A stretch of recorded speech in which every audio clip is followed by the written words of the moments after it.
Hello my fellow peeps, and welcome to the Season 3 premiere of my fucking Rant House show.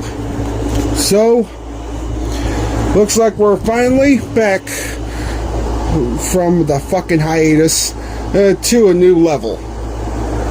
Alright, without further ado to ass shit, let's get on with the show.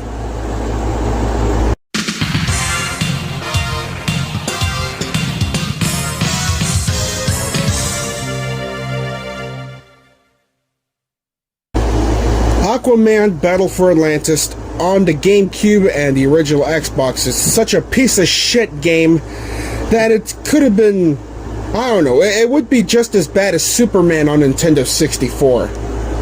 Wow, no wonder why this game was never released on the PlayStation 2. Okay, so let's see how bad this goes. Without further ado to ass shit over this.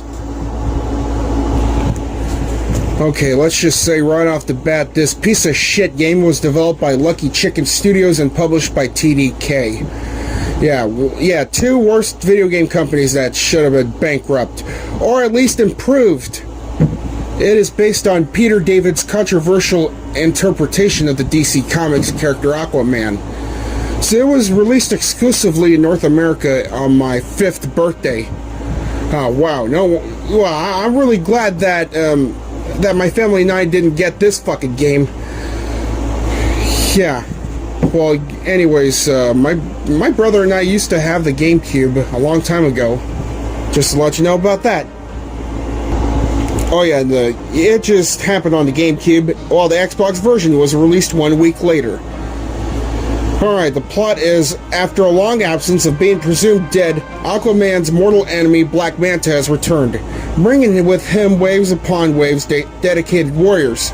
Manta intends to terrorize and ultimately destroy Aquaman's kingdom of Atlantis, in order to protect his subjects and rest of the Seven Seas from Manta's evil machinations, or machinations, fucking mispronunciations. Fuck you! Aquaman must venture to a city, save his people, and defeat Black Manta. Little does he know, however, that there is an even greater enemy waiting, who will attempt to take the throne of Atlantis right out from under him. That sure is a good story. But too bad the gameplay itself is a different story. Alright, the purpose of the game is to save Atlantis from doom. The story is told by cutscenes that do not use animation or voices. Instead, it is told by text that accompanies pictures like a comic book. Well, couldn't we have a fucking voice acting in this bitch instead of this fucking comic book thing? Sometimes, in any of the games? Well, even though I don't mind, but the voice acting suggestion would be more sufficient. Alright, the player progresses by swimming around the level and defeating the enemies there. The levels are filled with empty, ruined buildings that Aquaman sometimes has to swim around. When Aquaman fights, he can punch, kick, and grapple with his opponents to defeat them. There are also times throughout the game where the player can pilot crafts through the water and shoot down any enemy submarines. You mean time limits? Like the angry video game nerd said. Oh, come on, why does this game have to be a fucking time limit? Some bullshit. If it has anything to do with time limits that gives you barely enough time, that is some grade A bullshit. In October 2001, TDK reached a long-term deal with DC Comics to develop video games based on Aquaman characters, starting with the newly released platforms of the 6th console generation. The announcement specified that the games would be created in multiple platforms, and that the first game would likely see release sometime in 2002. Lucky Chicken Games, more like Shitty Chicken Games, was chosen as a development studio for the game that would come to be titled Aquaman Battle for Atlantis, and the game was scheduled for release in mid-2003. Yeah, summer 2003. It's my most hated season. The release of the game coincided a newly launching volume of the Aquaman ongoing series from DC Comics, which also debuted in 2003 with the new #1 issue. Okay, now let's take a look at those ratings, peeps. So the GameCube version received 27 out of 100, Xbox 26 out of 100 in Metacritic. Okay. Game Informer gave this game a 2 out of 10, GameSpot 2.3, IGN 3, Nintendo Power 1.6 out of 5, Team Xbox 2.3 out of 10, XPlay 1 star, and Maxim 4 out of 10. So the reception is the game received generally unfavorable reviews on both platforms, according to the review aggregator website Metacritic and other websites that disapprove of this piece of shit. Okay, so the graphics are smooth and crisp graphics that are a plus. The underwater environment looks cool, and swimming around provides entertainment. Everything is detailed, but not as much as any gamer would have liked. Yeah, they swim underwater, which could be repetitive if you think about it too much. The controls are difficult in this game, and the movements are choppy. Swimming is difficult to get used to, and the combat is slow-paced. There are a variety of combos and attacks you can get and perform on enemies, but you find yourself using them less and less as you keep playing. Playing the ship missions is pretty easy to do, but it still requires a lot of fucking practice. Okay. I don't know about this, but yeah, you could say long live the king to Aquaman, but I would not count as such if when it comes to shitty games like that. Yeah, especially Superman on Nintendo 64. DC comic fans and superhero fans should easily be able to justify the retail price of $20. More like having a fucked up retail price of just $5 or less. And we'll likely find enough incentive here to work on unlocking a few of the bonus characters, which I would not even think about it.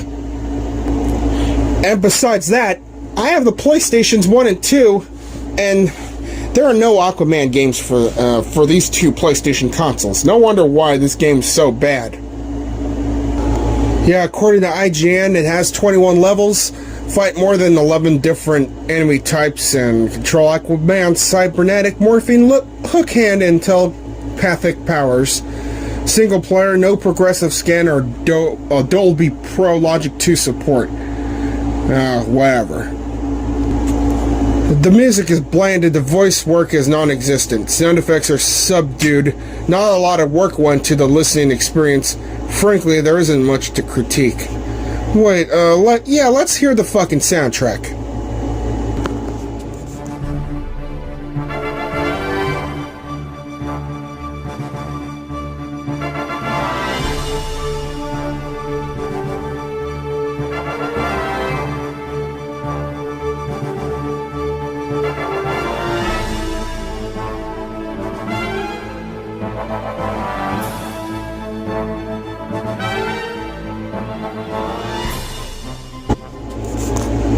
Well, I gotta say, I have to admit also that the soundtrack doesn't sound too bad. It just sounds generic as it gets. Well, anyways, if the Aquaman game ever gets the fucking glitches, I'm not looking forward to it. So much sucking and so much fucked up, mediocre piece of shit. So in conclusion, the Aquaman game is one of the most failure superhero films I have ever heard in the video game libraries of the Nintendo GameCube and Microsoft Xbox, and I do not recommend it. If you wanted to play a good superhero game, try to play some fucking Batman games on the original Nintendo, or The Dark Knight on the GameCube, Xbox, and PlayStation 2. Or some Spider-Man games, or Marvel Ultimate Alliance, or The Punisher, or whatever superhero games that fits for you.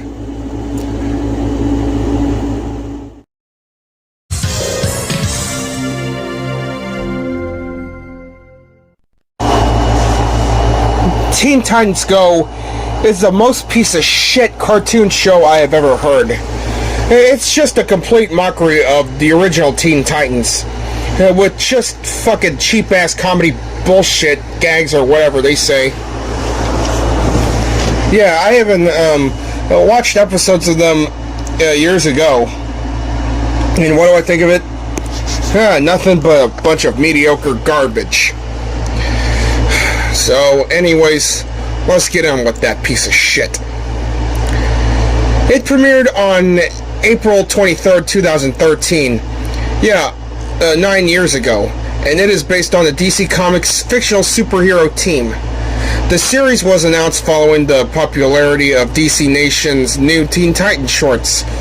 The production companies of the series are DC Entertainment and Warner Bros. Animation, with the animation outsourced to Canada at Copernicus Studios and Bartle Entertainment. Sporting a different animation style, Teen Titans Go serves as a comedic standalone spin-off with a little no continuity to the original Teen Titans series, although some references are included as comedic fan service or any other media in DC Comics franchise. Many DC characters make cameo appearances and are referenced in the background. Yeah, is it like Batman?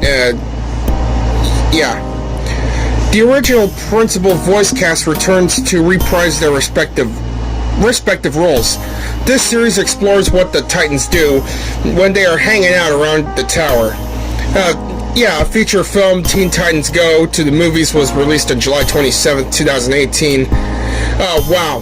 What a complete fucking dumbass movie that this movie has. In 2021, Cartoon Network announced a spin-off series based after the Night Begins to Shine episodes. Ah, shit.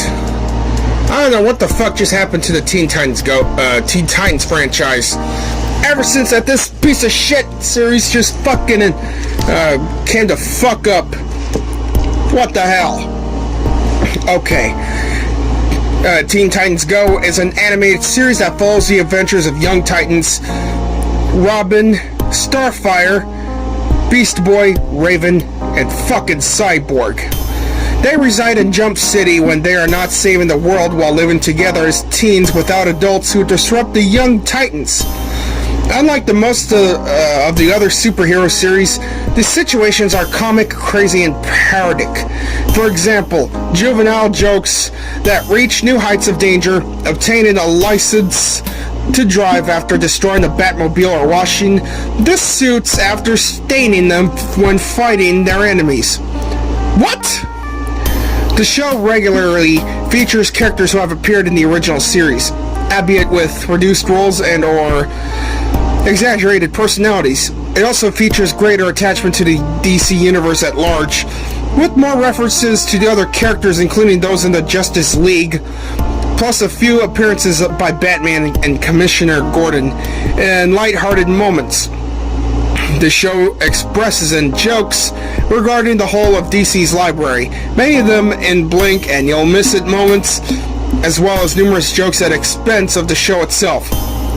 Okay, I do not know. So, yeah, the designs are not that bad, but these jokes, the end jokes regarding the whole DC's library is mostly a pain in the fucking ass. Well, I do not know why is that. Okay, the reception of this series is it has received generally mixed reviews by critics. Common Sense Media gave the show a 4 out of 5 and rated it at manages for a few positive manages alongside the clever comedy and characterizations. Okay, IGN writer Scott Kolura gave the pilot episode a score of 7.8 out of 10, stating that DC Animation revamps the beloved Teen Titans series for a new generation, with pretty fun results. Okay, it's Randy Schiff of the Buffalo News calling it a constantly quirky comedy that is often laced with keen social commentary. Okay, Scott Mendelson of Forbes, nihilistic madness. Who's a fucking nihilist now, you bunch of fucking the Big Lebowski. Okay, I don't know. Okay, the first season holds on an approval rating of 67% based on 9 reviews. on the review aggregator of Rotten Tomatoes. 2 stars out of 4 was given by Lee Wang in the Slant magazine. Okay, I don't know what to say about this. Well, anyways, I've noticed that that the show is still keeping on going, and I also remember that like in 2017 or whatever year it was, I remember that fucking Cartoon fucking Network started a long ass marathon of absurdity that is airing it. I don't know if it. I hope it stopped airing it because. No, what? Not really airing it. What I'm trying to say is. Yeah. Back in 1 year after my graduation, either that or maybe 2018. Yeah, Cartoon Network was starting a fucked up marathon of absurdity. With that Teen Titans Go bullshit. So that makes people losing interest towards it because, yeah. Look, peeps, if any of your channels decide to have a marathon, that's not the way to do that. If it comes to repetitive episodes that you already watched the first time, multiple times, well, we're gonna have a lot of fucking problems. Yeah. Did I really say Teen Titans Go? Oh, well, more like Teen Titans No! That show's a big fat fucking uncle. Okay, according to the Danganronpa and Go animator Guy 32, I don't like this show, to be honest. Cartoon Network in the UK as of September 2022 is showing nothing but this Go. But this show! Fuck! Such an outrage. Where's Gumball, Steven Universe, Teen Titans Anime for that matter? Why is all Teen Titans Go? This is just fucked up. Yeah, you see what I'm fucking talking about when I'm saying that if they're planning to have a marathon earlier, not the way to do that? This show is fucking trash and garbage, and it's a piece of shit. So is this fucking movie itself. Teen Titans Go, your new favorite show, my ass! And I don't give a fuck if this show has good ratings. This show is an abomination. It's a complete mockery of all franchises, of all superhero franchises. Fucking Watchmen. Well, am I gonna make a big deal out of Robin and Cyborg kissed each other? In this episode of this show? No, I don't think so, cause I am not a homophobe at all, or nothing like that. But it's not about gay or some shit. I wish I would say that this show would get canceled, but I just do not know. The better described shit is just to shun it. So in conclusion, my fellow peeps, I don't know if you're still gonna keep watching this fucking show, but as of me, I'm not going back to watch it again. So, it is a big fat fucking disgrace to the DC franchise and the Teen Titans franchise itself. Might as well stick to 2005 version, and you might as well stick to the Tokyo film based Teen Titans Goes to Japan or whatever it is. Oh yeah, and stick with the Teen Titans video game on the GameCube and other consoles that has anything to do with it itself. Okay, I gotta get the hell out of here.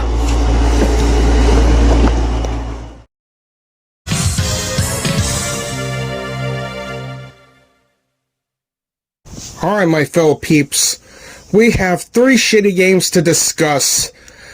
Yeah, 3 shitty games for the PlayStation 2, and one of them has something to do with the GameCube as well. So yeah, I am talking about Nestle Smarties Meltdown, The Simpsons Skateboarding, and Spyro Enter the Dragon for the PlayStation 2. Or Spyro Enter the Dragonfly.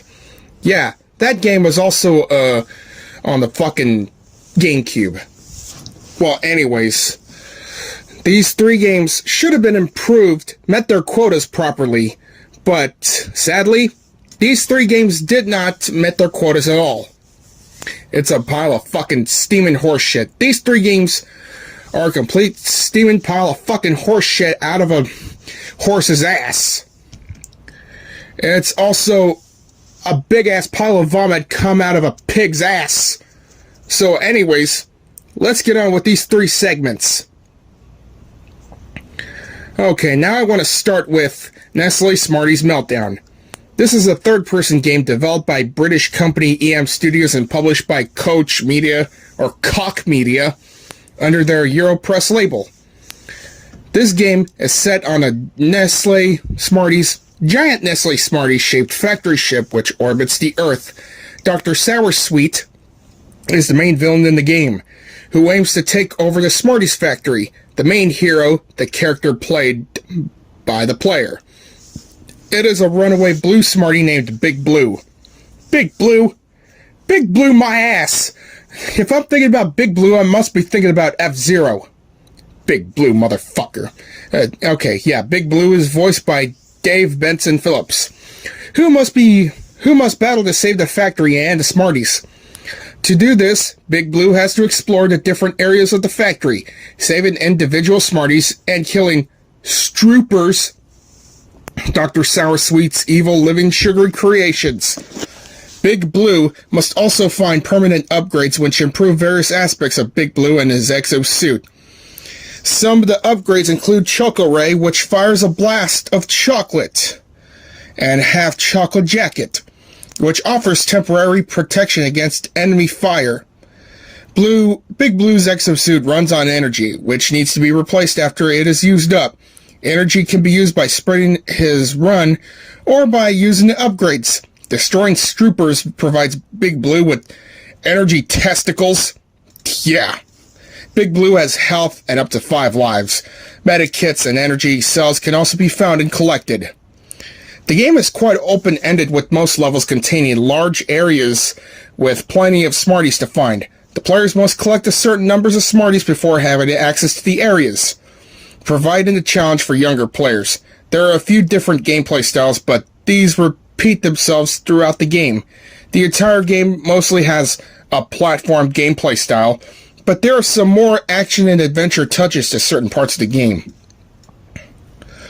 Okay, so let's see the reception. The game received generally poor reviews. The official PlayStation 2 magazine, UK, gave the game its lowest score, a 1 out of 10, commenting that to say Smarties Meltdown isn't a fraction as good as the title suggests doesn't even begin to convey how soulless, ugly, and utterly starved of charm this confectionally themed platform really is. JewVideo.com gave the game a score of 5 out of 20 and criticized the camera controls, as well as the graphics, which they called not pretty at all. Wow, no wonder why this fucking game was never released outside of Europe. This game is such a big-ass failure. It is a big-ass failure of the Nestle franchise and promotion of Nestle Smarties candies. And to think of it, I never seen any of the international candies that much before in my life. Now to move on with The Simpsons Skateboarding. Alright, The Simpsons Skateboarding is a sports video game based on the animated sitcom The Simpsons. It was released for the PlayStation 2, not the GameCube or the Xbox for that matter, in the US of fucking A in November 12, 2002, and Europe in the next month, which is on the 6th of the next month. The game was developed by the Code Monkeys and published by Fox Interactive and Electronic Arts, aka Electronic Farts. Okay, Springfield has been converted into a skate park for the annual skate tour, full of skate-able objects and landmarks from the television series. Players are able to choose one of the 9 characters available and complete for the grand prize. All the characters' voices were recorded by the actual voice actors from The Simpsons. Each character has over 40 unique moves. Players can test their skills in either a 2-player head-to-head skate-off or in one of the Fast and Furious modes. Free skate test, trick contest, and a game of skateboard horse. Or rather, whores. W-H-O-R-E-S. Fucker. Unlocking additional characters, locations, and skateboards. Yeah, that's what it is. Players can also choose to learn all the skateboard moves and tricks before they begin the actual game in the skills school mode. Okay, so anyways, just want to give you the reception of this game.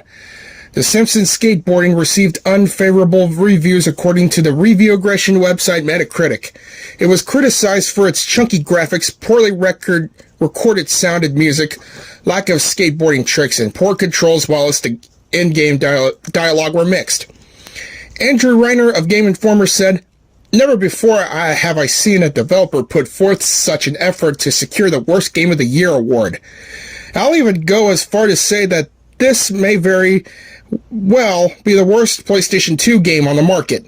Kevin Murphy of GameSpy said that The Simpsons Skateboarding should be a case study in bad game design. Yeah, look at all those fucking scores. Do you think I'm impressed after I see them? Probably not. Along with the game that preceded The Simpsons Wrestling, released in 2001, both games were widely and heavily criticized by critics. Many have considered this to be the worst video games of all time. Oh, come on, what the fuck? We've been waiting to have a Simpsons game for the original PlayStation, and The Simpsons Wrestling is what the PlayStation 1 gets? That has anything to do with bullshit? Maybe we'll rant on the Simpsons Wrestling game another time. Alright, here it is. Spyro Enter the Dragonfly. Yeah, this is a 2002 platform game released for the Nintendo fucking GameCube and the PlayStation fucking 2. This shitty game is the fourth main installment in the Spyro series, developed by Check Six Studios and Equinox Digital Entertainment and published by Universal Interactive. Okay, so while the Spyro Enter the Dragonfly was a commercial success... Wait a minute. Do you think it was a commercial success? We'll see about that, my fellow peeps. Okay, the gameplay featured in Enter the Dragonfly is similar to the previous Spyro games.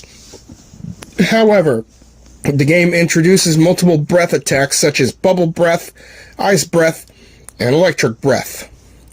These abilities are attained from the ancient dragon statue in the home world. Spyro also has a block move that will deflect long-range attacks and send them back at the enemy. So the story begins shortly after the events of the Year of the Dragon. The dragons are celebrating the rite of passage for the young dragons and the Grand Dragon Parade, with the arrival of the new young Dragonfly Guardians for the fucking infant dragons. However, during the party, Ripto teleports in via a portal along with his henchmen, Crush and Gulp, disrupting the celebration. Well, are you sure that it wasn't nasty fucking Nork? Such bullshit. His intent is to capture the new young dragonflies to weaken the infant dragons, but his spell misfires, and the dragonflies become scattered throughout the dragon realms. Spyro is tasked with recovering the realm's new crop of dragonflies. Spyro eventually completes his mission and faces Ripto. Spyro wins the battle and Ripto runs for his life, swearing that he will be back. The game ends back at the party, with the celebration being continued. Oh, well, yeah. Well, it's not going to be that much of a good party once I say this. So when Insomniac Games completed work in the Spyro trilogy for the PS1, they decided to leave the franchise and move on to the development of Ratchet & Clank.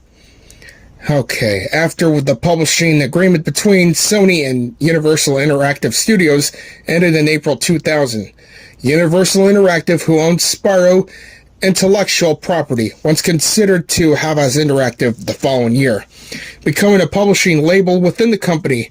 Havas then announced that they had plans to bring an original Spyro game to the PlayStation 2, Xbox, PC, and the fucking Game Boy. Why not the fucking GameCube?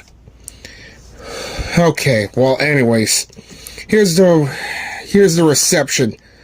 The GameCube version received mostly unfavorable reviews, and the PlayStation 2 version of this game received the mixed ones according to Metacritic. So look at those scores, peeps. It looks mediocre and not so flawless. Damn, even GamePro gave the PlayStation 2 version 4 stars out of 5. But that's the least of someone's concerns. Spyro has become an abused stepchild. Spyro Enter the Dragonfly for these two consoles was an absolute travesty. Well, it sure was a travesty, alright. A big-ass travesty that came out of a semen of a penguin's dick. Yeah, and according to Bell Hill Mayor, this game was rushed to death for Christmas 2002 release. Wow. This is such bullshit right there. Because this game was released almost 20 years ago. Is that a coincidence? Fuck no. Alright, my fellow peeps, so in conclusion, please stay the fuck away from these 3 games. Because these are not worth it, especially Spyro Enter the Dragonfly. Was received negative reviews for the short length controls, lack of originality, long loading times, numerous bugs, and other technical issues. So yeah, stay the hell away from these 3 games. If you wanted to play a better platform game, just stick to Tetris Plus, and if you wanted to play a good Simpsons game, just play The Simpsons Hit and Run, Road Rage, or The Simpsons Game. And for the Spyro franchise, yeah, play the original for the PlayStation 1 or the remastered on the modern consoles. That's all I gotta say for now.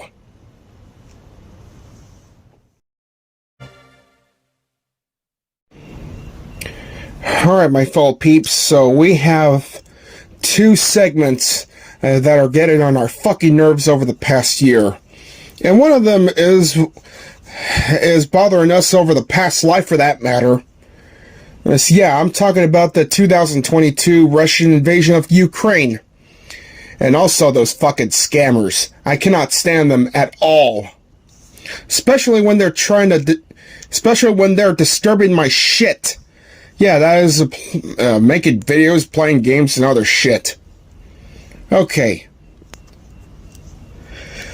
I want to start with the Russian invasion of Ukraine of this year. Okay. On February 24th, Russia invaded Ukraine in the major escalation of the Russo-Ukrainian War, which began in 2014.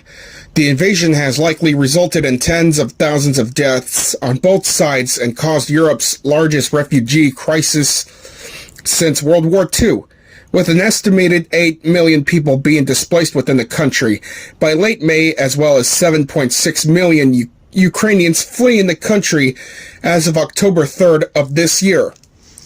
It really fucking breaks my heart. It breaks every one of our hearts. Within 5 weeks of the invasion, Russia experienced its greatest immigration since the 1917 October Revolution. The invasion has also caused global food shortages. Ah, shit. Now, what are these poor Ukrainians are going to have to eat now since the global food shortages are happening in this country? Okay. Following the 2014 Ukrainian Revolution, Russia annexed Crimea and Russian-backed paramilitary seized part of the Donbas region of southeastern Ukraine, which consists of Luhansk and Donetsk oblasts, sparking a regional war. Okay. In March 2021, that is last year, Russia began a large military buildup along its border with Ukraine, amassing up to 190,000 troops and their equipment. Despite the buildup, denials of plans to invade or attack Ukraine were issued by various Russian government officials up to the day before the invasion. That's fucked up. On February 21st, Russia recognized the Donetsk People's Republic and Luhansk People's Republic. Two self-proclaimed breakaway quasi-states that in the Donbas. The next day, the Federation Council of Russia authorized the use of military force and Russian troops entered both territories. Oh my god. The invasion began in the morning of February 24th, when Russian President Vladimir Putin announced in his public address a special military operation for the demilitarization and the denazification of Ukraine. In his address, Putin espoused irredentist views, challenged Ukraine's right to statehood, and falsely claimed Ukraine was governed by neo-Nazis who persecuted the ethnic Russian minority. Oh, neo-Nazis. Oh, talk about fucking racism. Some more bullshit. Minutes later, missiles, rockets, and airstrikes hit across Ukraine, including the capital, Kyiv, followed by a large ground invasion from multiple directions. Ukrainian President Volodymyr Zelensky enacted martial law, and a general mobilization.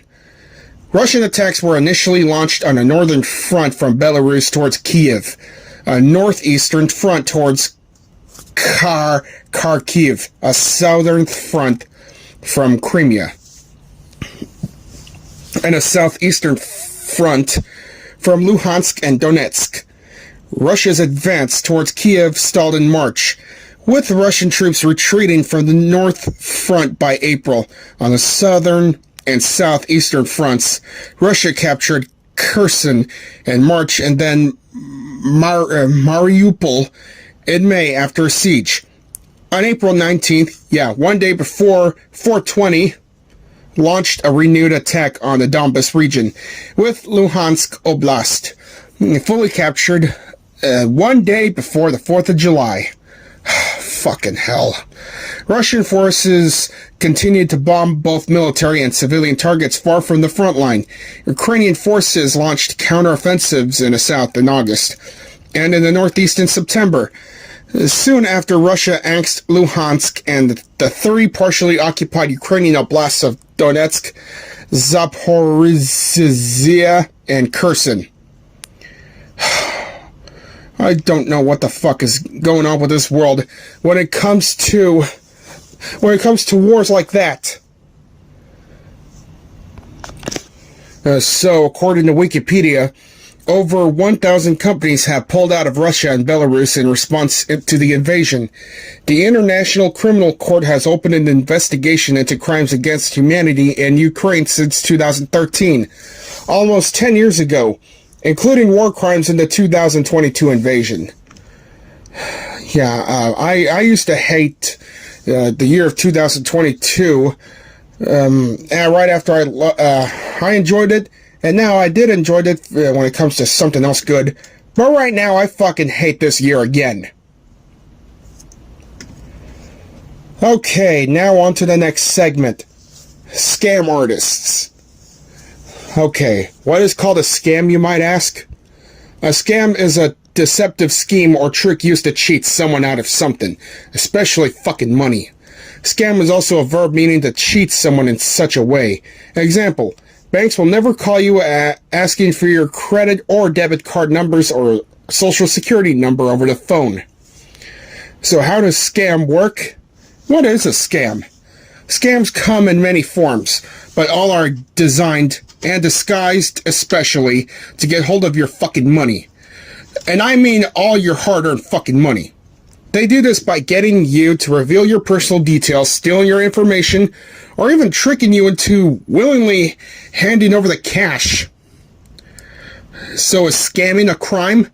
Depending on the state in which you live and the crime you're charged with, fraud can be either a felony or a misdemeanor offense. Some fraud offenses carry increasing penalties based on losses to a victim, while other fraud offenses impose stealth penalties based on the fraudulent scheme or scam alone. I'm feeling sorry for every one of those people who fall for those scams and lost of their fucking money that they're never going to get it back. Not unless that they're gonna file a report for this shit. Okay, now what is an online scammer?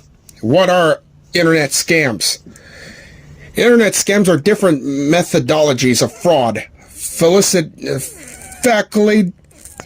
Fuck you. By cyber criminals on the internet. Scams can happen in myriad of ways via phishing emails, social media, SMS messages on your mobile phone, fake tech support phone calls, scareware, and more. What, does it also evolve with the virus? Okay, I don't know. So why do people get scammed? Well, is it because of the tax refund season? It happened around February and March? Is there? Did it really happen or just some shit? Whatever. Scams succeed because they look like the real thing and catch you off guard when you're not expecting it. Scammers are getting smarter and taking advantage of new technology, new products or services, and major events to create believable stories that will convince you to give them your money or your personal details. I don't know. So what do they do if anyone got scammed? If you experienced a scam or even spotted one, report it to the FTC at reportfraud.ftc.gov. Not sponsored.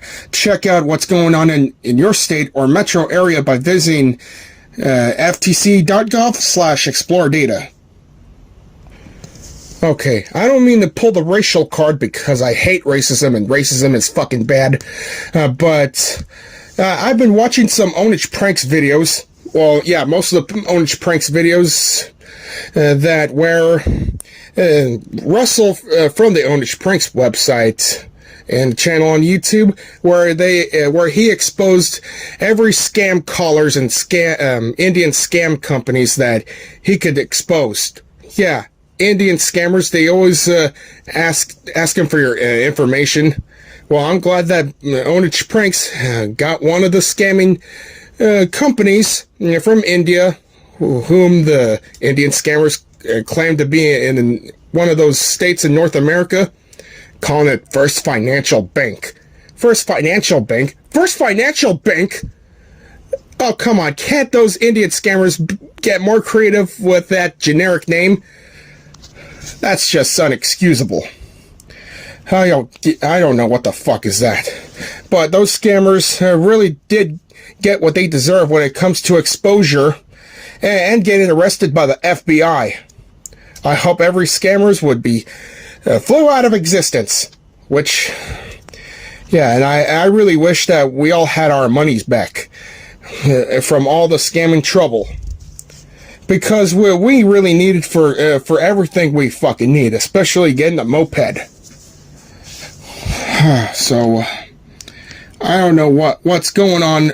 This, I really don't have nothing else to say. I just don't understand what's going on between scamming and real deal these days.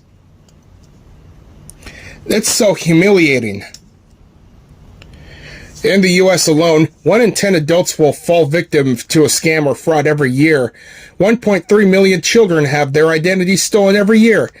You are more likely to become a victim of identity fraud by having your wallet snatched than you are via online fraud. When it comes to victims of a doorstep fraud, 85% are over 65. Yeah, and I heard that shit from Google. And now from out of Wikipedia.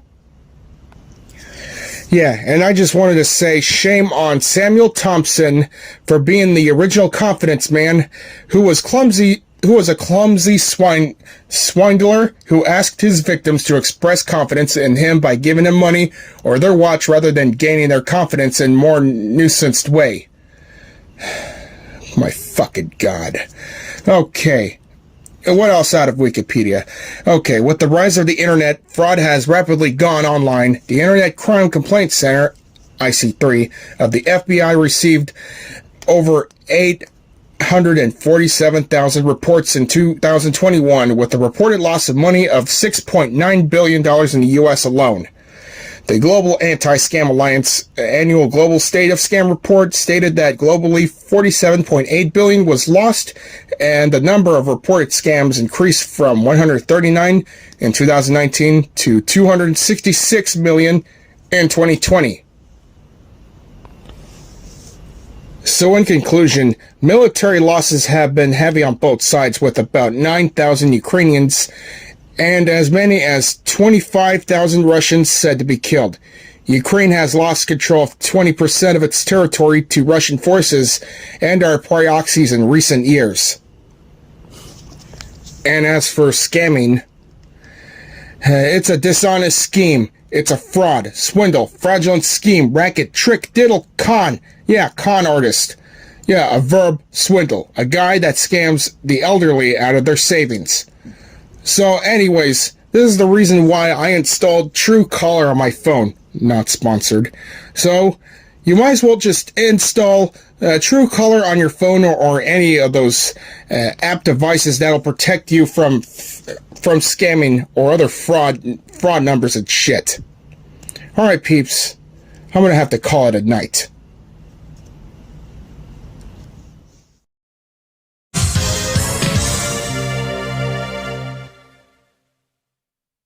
Hello, my fellow peeps, and welcome back to my Rant House show.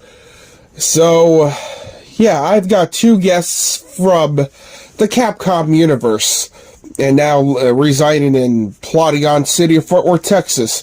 Alright, take it away, folks. Hello, Marvel and Capcom fans. How are you sweetie pies doing? Okay, so anyways, I'm about to start ranting on this Charlie's Angels video game, since this sequel is a few months away from becoming the 20th anniversary. So, you want to start ranting on this game with me, Mega Man and Morrigan?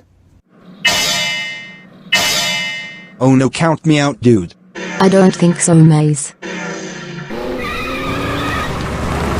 Fine, run away like no pussies. I don't need y'all anyway. Fuck you both. I guess I'll just have to rent this fucking game all by myself. Okay, my fellow peeps. So, let's get into that shit. Okay, Charlie's Angels is a beat-em-up video game developed by Nico Entertainment and published by Ubisoft for the Nintendo GameCube and PlayStation 2. This game is based on the 2000 film with the same name, itself based on the original 1970s television series created by Ivan Gulf and Ben Roberts. Okay.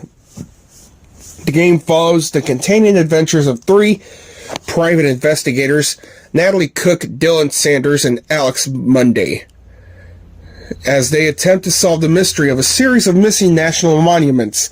The heroines do not use firearms but can utilize blunt weapons to certain environmental objects. Okay, I don't know what the fuck's going on with this. So I thought it was based on a 2003 film that just came out a month after it. Yeah, this game was released in July 2003. So, okay. The gameplay is very simple and involves fighting groups of enemies by performing punching and kicking combinations, or by using weapons. Each group of enemies must be defeated before the player is allowed to progress through the game. Well, yeah, it's just like the 3D version of Final Fight, don't you think? Yeah. Okay, while the player is engaged in a fight, movement to another area is impossible as invisible walls will block their way. It also featured an option to switch from playing one angel to another. However, this option is not available during a fight, and it is not required to complete the game. Occasionally, one angel must perform a task such as pressing a switch, pulling a lever, or accessing a computer so that another angel is allowed to progress.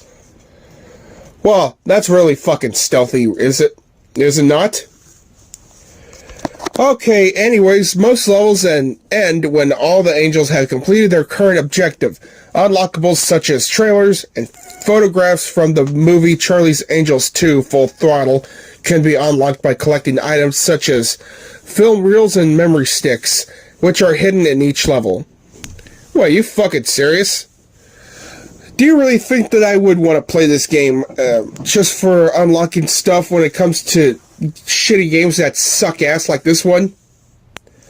I don't know. So anyways, the introduction of the game is started with a briefing session in Charlie's office in which the Angels are informed that the Statue of Liberty has been stolen, which is the name New York is orphaned. Oh, well, yeah, like the angry video game nerd said, oh, what the hell, is the Statue of Liberty New York's mommy? Wouldn't they just say New York is an orphan, or New York is orphaned? Oh, yeah. Yeah, the quotation from the fucking nerd. This game sucks. Yeah, okay. The gameplay starts on the beach beauty pageant runway. Wearing swimsuits, Natalie and Alex must each individually fight their way from the beach through the community and warehouse to the docks. Joined there by Dylan. No, not fucking Dylan McCarthy, damn it. The three continue to each fight their way through a series of further locations. Okay, let's see the graphics. Yeah, I'm looking at the graphics right now. And what do I see? Oh my god, this is the worst character design I have ever seen. I don't know what the fuck is going on with Ubisoft nowadays. Well, yeah, I know that Ubisoft is a publisher, but they still made it. It's a Ubisoft game published, published by that company, published Charlie's Angels, and Nico Entertainment fucked it up. If the video game developers fuck it up, well, the game publishers fuck it up as well. Yeah, and once again, the Angry Video Game Nerd said, they just took 3 attractive women and make them look horrified. Yeah, it's really that bad. Just as worse than the VIP game on the original PlayStation. So, back in 2003, I just feel sorry for everyone who just bought this game for a full price, like in Walmart and other stores. Yeah, that got fucked over. And whoever rent this game on Blockbuster just got their asses lucky. To see if they like it or not. I don't know what the fuck's going on with this shit. The girls are voiced by the real ladies who played them, which is cool. But they look very bad. Everyone you fight looks the same, and even seems to have the same name. Well, yeah, how repetitive can this game get?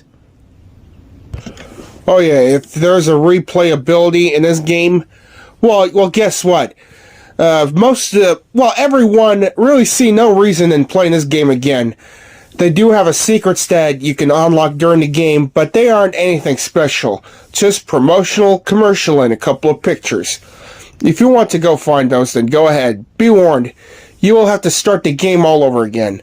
Most of them especially did not want to do that shit. So I don't know what the fuck is up with that. No wonder why the PC, Xbox, or the Game Boy Advance release of this game never happened. And yeah, I just got the Charlie's Angels Unrated Edition DVD, and look. Okay, so if you look at the back of the cover of Charlie's Angels Full Throttle, original or unrated on DVD, DVD-ROM features a Sony Pictures exclusive Charlie's Angels Angel X Online game, web links to many cool sites. Wait a minute. Does this Charlie's Angels Angel X Online game ever made it on the fucking PC individually, or is it just only the part of the DVD? I'm not sure. I have no idea, because I just never took a look at that on my laptop. I never got the chance a long time ago because my Windows laptop just broke down in fucking 2019. Yeah, the Windows laptop is what I'm saying, what I used to have. Because right now I just have a Chrome. I just moved on to the Chrome since one day before Black Friday of 2019. Okay, Charlie's Angels received an average score of 24% at Game Rankings and an average score of 23 out of 100 at Metacritic, indicating generally unfavorable reviews. On Game Rankings, the GameCube version of the game holds the lowest score on the site. Games Radar ranked it as the 50th worst game ever made. The staff commented that the game was even worse than the movie it was based on. Oh yeah, also no wonder why the PlayStation 2 version was never bothered to have a US release. This game is notable for being panned by critics and has been regarded as one of the worst video games ever made. Shit. Yeah. Like I said, no wonder why the PS2 version never get its international release. Because this game has fucked up scores. And it is, yeah, it's definitely one of the worst games in the Nintendo GameCube library. So in conclusion, just stay the hell away from this game because it's not worth it. Even for replay value, it's still a complete pile of fucking shit. And as for the television series and films itself, well, yeah, go ahead and watch the television series of Charlie's Angels if you like. Oh, yeah, and stick with the fucking movies of Charlie's Angels if you like as well. It's because I sure as hell would stick with the movies and that's it. Nothing else.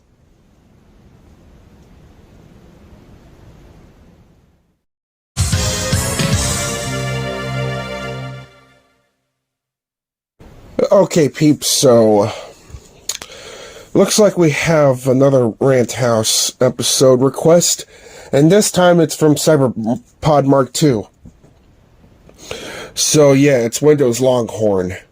If you want to know why Windows Longhorn, is because it's got to be one of the worst Windows operating systems I have ever heard. And I'm also going to rant on Windows 10 as well. Yeah. I don't understand what's going on with Windows nowadays with fucking errors. Alright, peeps. Let's just get on with this, shall we? Okay, now let's start with Windows Longhorn. Okay, Windows Vista, codename Longhorn, is a major release of Microsoft Windows released to manufacturing on November 8th, 2006, 1 year before the end of the lifespan on the fucking GameCube, and made generally available on January 30th, 2007. It is the 7th operating system in the Windows NT operating system line, succeeding Windows XP and preceding Windows 7. Okay, so why the fuck am I saying this to Windows Longhorn? Okay, what happened to it? Now, before Vista was created, there was Windows Longhorn, and this was supposed to be the finished development winter 2004 and spring 2005. But sadly, it was scrapped because Longhorn was very glitchy and code was very fucked up, so they decided to reset and choose Vista as a replacement instead. Okay, now let's hear the reasons why according to CyberPod Mark II. Okay, number 1. This operating system won't let you install Windows Longhorn without virtual machine software for testing use. Okay, well that's not fucking fair now, is it? Okay. It only shows blue screen of death if someone ever trying without virtual machine to replace Windows XP. Oh man, talk about bankruptcy. Number 2, the Explorer.exe won't show up except for Task Manager and Drive installation. Yeah, this OS cannot be perfect without it. Alright, number 3, you can't even bypass product key registry editor, so no matter what you were trying to do. You can't bypass the product key registry? Oh, come on, do we gotta get the key just to require it? I don't know. I never used Windows Longhorn. Okay, some Windows Longhorn, number 4. Some Windows Longhorn forcing you to change a date and time before installing Windows Longhorn, which is completely useless without the fucking internet. Oh, come on, man. Yeah, I know changing date and times are common, especially in video game consoles, but if it's gonna happen every time that they start up, well, I really hate to fucking see it. And number 5, you can't even do anything to stay fully accessing Windows Longhorn when you are able to use it for a replacement of Windows XP. Is there many problems that happened in this Windows Longhorn operating system? Okay. It can happen sometimes depending on each devices that you use. Okay then.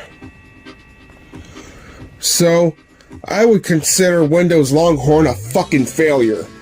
Because, yeah.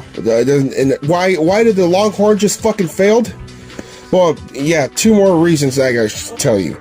In Vista, there was a completely new antivirus framework that AV vendors had to use in order to support Vista.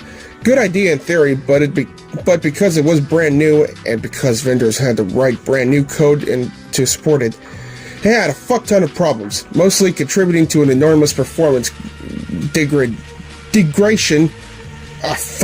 Compared to the XP, like horrendous. And since every laptop you could buy in a store had third-party AV because that's how OEMs make money. Whoops, every laptop is absolute garbage out of the box. Ah, shit! Number 2, Windows Vista completely rewrote the USB stack, an extremely complicated time-intensive component. Like add a printer, break a device kind of sensitive, and about 80% of the way through, the lead architect who planned the rewrite left the company. Meanwhile, there were a ton of devices which weren't actually correct with the USB spec, but just happened to work with the timings that Win XP solely by accident would exhibit. A friend of someone who wrote this article made a lot of money in bonuses by slogging through bug after bug in the USB stack trying to make it right for the Vista CP1. Well, yeah. It's a fucking pile of shit of an operating system. Okay, let's continue on with Windows 10. Alright. Yeah, I remember having a Windows 10 laptop 1 year after my... Yeah, ever since that my graduation has started. And when I got out from Mexico, I've started to enjoy my new Windows 10 laptop. But yeah, even though I enjoyed it, but I was not satisfied because of what just happened. Well, for reasons. Okay, number 1, it is too slow, and a lot of bugs that can slow down your computer no matter how hard you are trying to fix it. And number 2, the antivirus of Windows 10 can be annoying sometimes whether it kept open by itself and interrupt the software from downloading. Oh yeah, okay, number 1, yeah, it's really fucking annoying indeed. I don't know, can restart really help the shit? And number 2, yeah, the antivirus can sometimes be absurd for some reason, or obvious reasons. And number 3, too much Windows Update can be much of a worse thing, interrupts the operating system and can be sometimes slowing down no matter what you do. Oh, come on, this Windows Update's supposed to help improve bug fixes and other shit, not making it worse. Oh, come on. Can Windows do anything right than this shit? Alright, number 4, there's something on the task manager which some problems keep making your operating system very slow and almost freezing as fuck. You couldn't even do anything about it. Well, yeah, when I used my first Windows 10 laptop, I regret deleting the System 32, which would cause that shit to happen. Well, back in 2018, I did get myself a new laptop, but I did not delete the System 32 this time. Alright. Number 5, taskbar kept freezing all the time, whether you are using software that replaced Start menu, or it's been like that after installing or upgrade Windows version. You know what? I'm starting to think that Windows 10 is the main reason why I cannot use Vyond anymore. I was having fun doing Vyond, making Boris the Teeth Guy for Hire episodes and other crazy goodness. Well, mostly Boris the Teeth Guy. But I won't be able to go back in this motherfucker. Well, who cares in my opinion? I have Plotagon. It's better than nothing. Okay, number 6.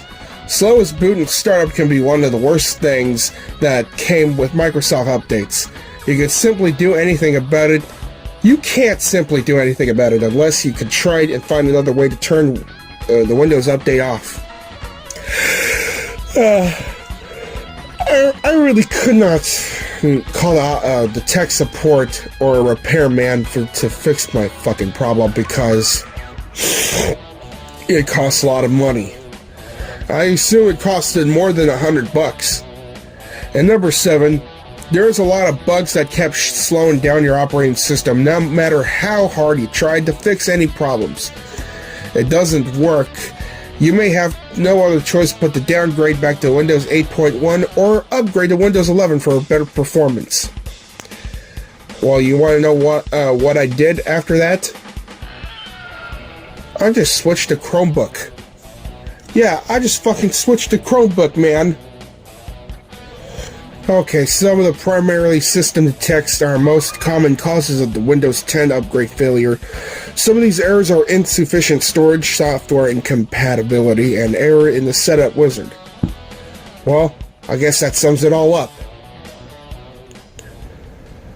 So in conclusion, my fellow peeps, those Windows operating systems are one of the worst operating systems I've ever heard. I expect that shit better operating system like Windows XP 95 or 98. You know what? I just hope that Windows 11 would be the best solution.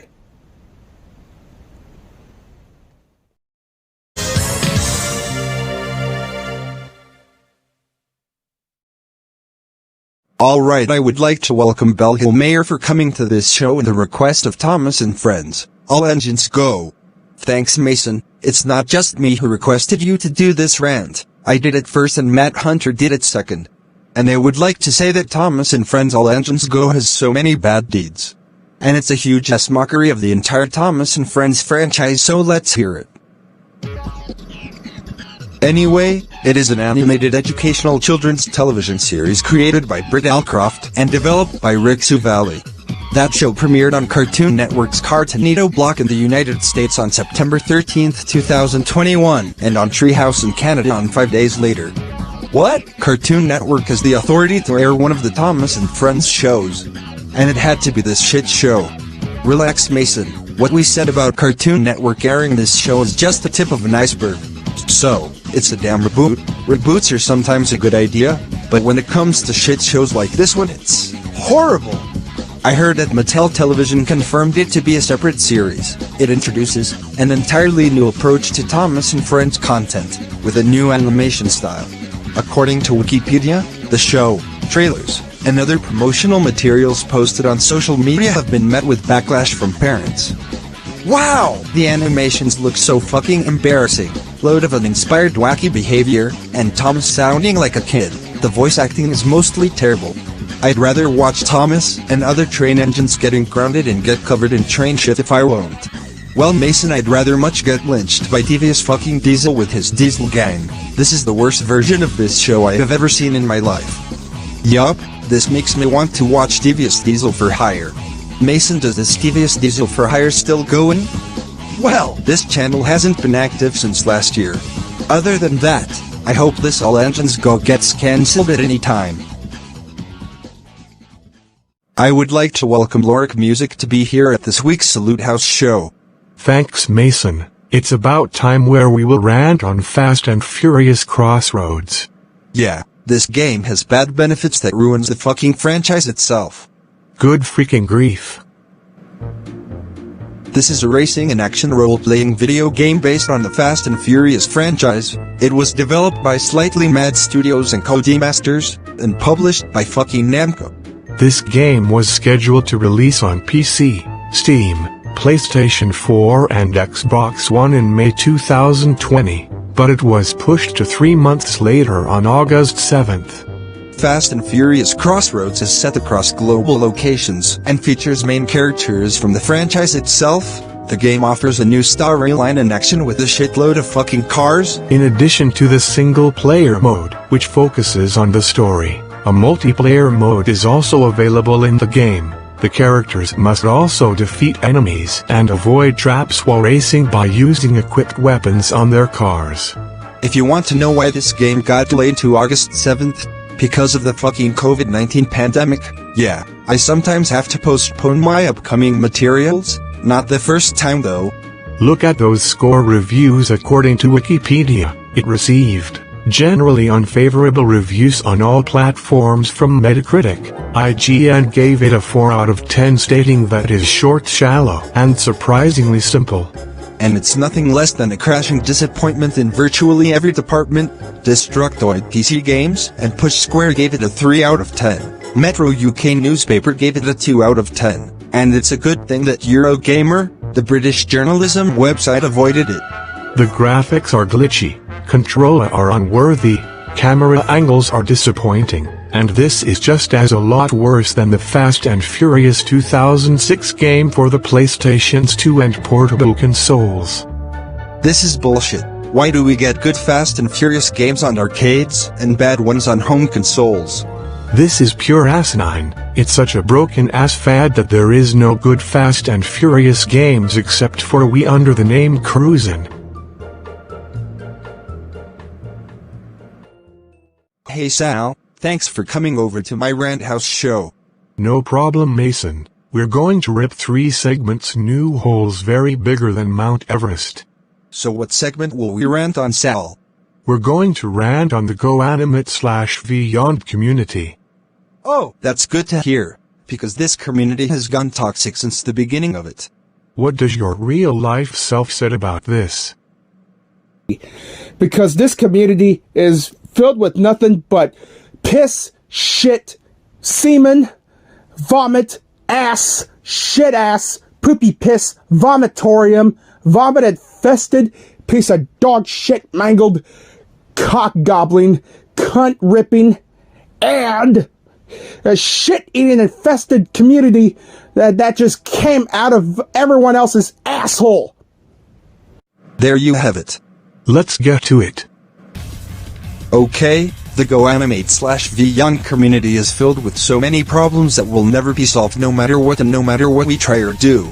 I know, it's stressing us out with many reasons why, so we will give you reasons why. But y'all can still make Beyond videos, but forever shun the hell out this community itself. So, what shall we begin with? Obviously the grounded videos. Although I do grounded videos on Plotagon, but let's begin with it. The Beyond community became a dangerous, toxic, and a cancerous community to join. Those grounded videos are not that much of a big deal to begin with. Yeah, Adam Kleinschmidt 2003 is the first person who came up with this. But not enough for him to get a hate base. It could be repetitive, but sometimes it's awful to take a look at them, especially the punishment days. It was funny at first, and then it eventually was taken too fucking far. Even at A1 class HP hates grounded and punishment day videos. The ones that we the most is grounded videos out of users. Yeah, grounded videos out of real users are considered cyberbullying. But you could have users you friendly admire in some bad situation in your videos, but make sure you say that this should not be considered cyberbullying. If it's just for entertainment purposes only, it's okay. But if it's on purpose to make videos out of users you despise, it's not at all okay. The next part is the cartoon police groups. Thank God that this fad died out. But why the fuck am I bringing it back? You're just giving them reasons why. The cartoon police groups are fraud of a real fucking police. They're about making bad videos out of users and bashing people's opinions. Mostly done that by the YouTube troll police, and the anti-cartoon police groups are just making it worse, because they do the same shit as they did before. Sexy Tommy Parky my fucking ass. Yeah, back in 2016 Mason was one of them, and as of 2017 and 2018 he quit all that shit altogether. Yeah, it's all true. I officially regret joining those cartoon police groups. And another thing is those good for nothing fan brats of GoAnimate/Beyond grounded video franchises, They always get on our fucking nerves. They always send worthless grounded threats to people who lost interest towards them. Take a good look at this. Well, I really dislike the grounded video franchise, especially out of users, because it's just not that much entertaining as it used to be. God or gaming, how fucking dare you hate grounded videos? That it you grounded for 69 million Googleplex years. Go to your room now. No, you can't ground me. You're not my mom and grounded threats never work. How dare you say that? That it you fucking grounded until you die. That's enough. Stop it.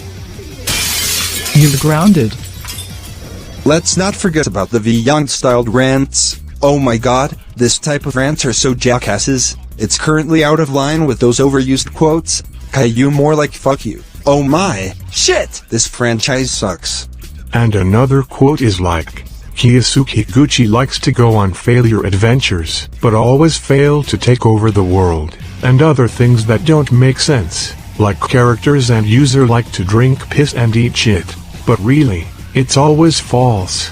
And so much shit that I don't want to spill out even further. I may sometimes say that beginning quotes on my Rant House videos like Star Wars Masters of Teras, more like shit Wars Masturbators of Teras, but not a lot. Y'all can still make Vyond videos whether is a grounded one out of your most hated characters or something original, but for the love of God stay away from this community.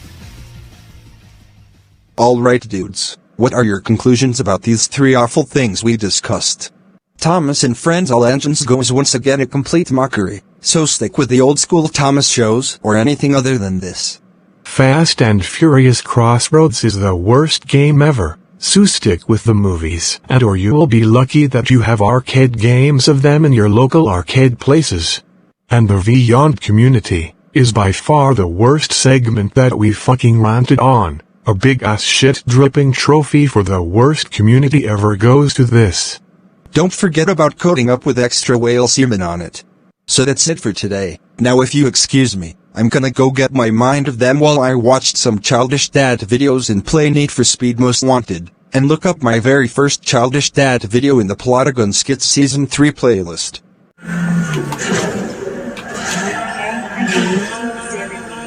Oh shit! Oh, that foot though!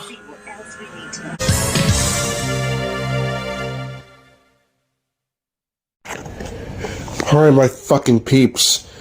There's a video game console that is released by Google. That is a Stadia. It is a cloud gaming service developed and operated by Google, known in development as Project Stream. And what do I gotta say about this? One of the most mediocre and, or rather, video game consoles that ain't worth it. I just don't know what's going on with it. I'll tell you the reasons why it's not that great.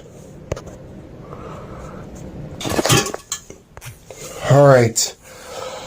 Okay, the service debuted through a closed beta in October 18th.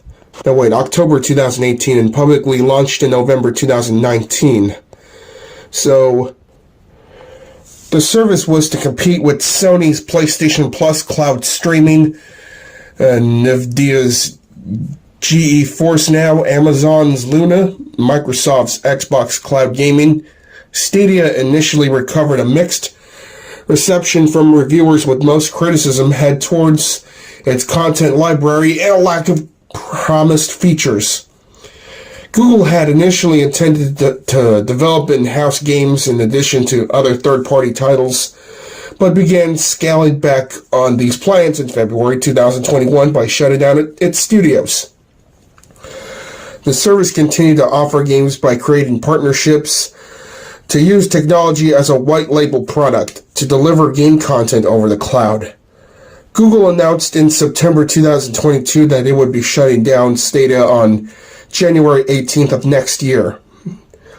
So yeah, here's the picture of a mobile device running Mortal Kombat 11 on Stadia with an official controller.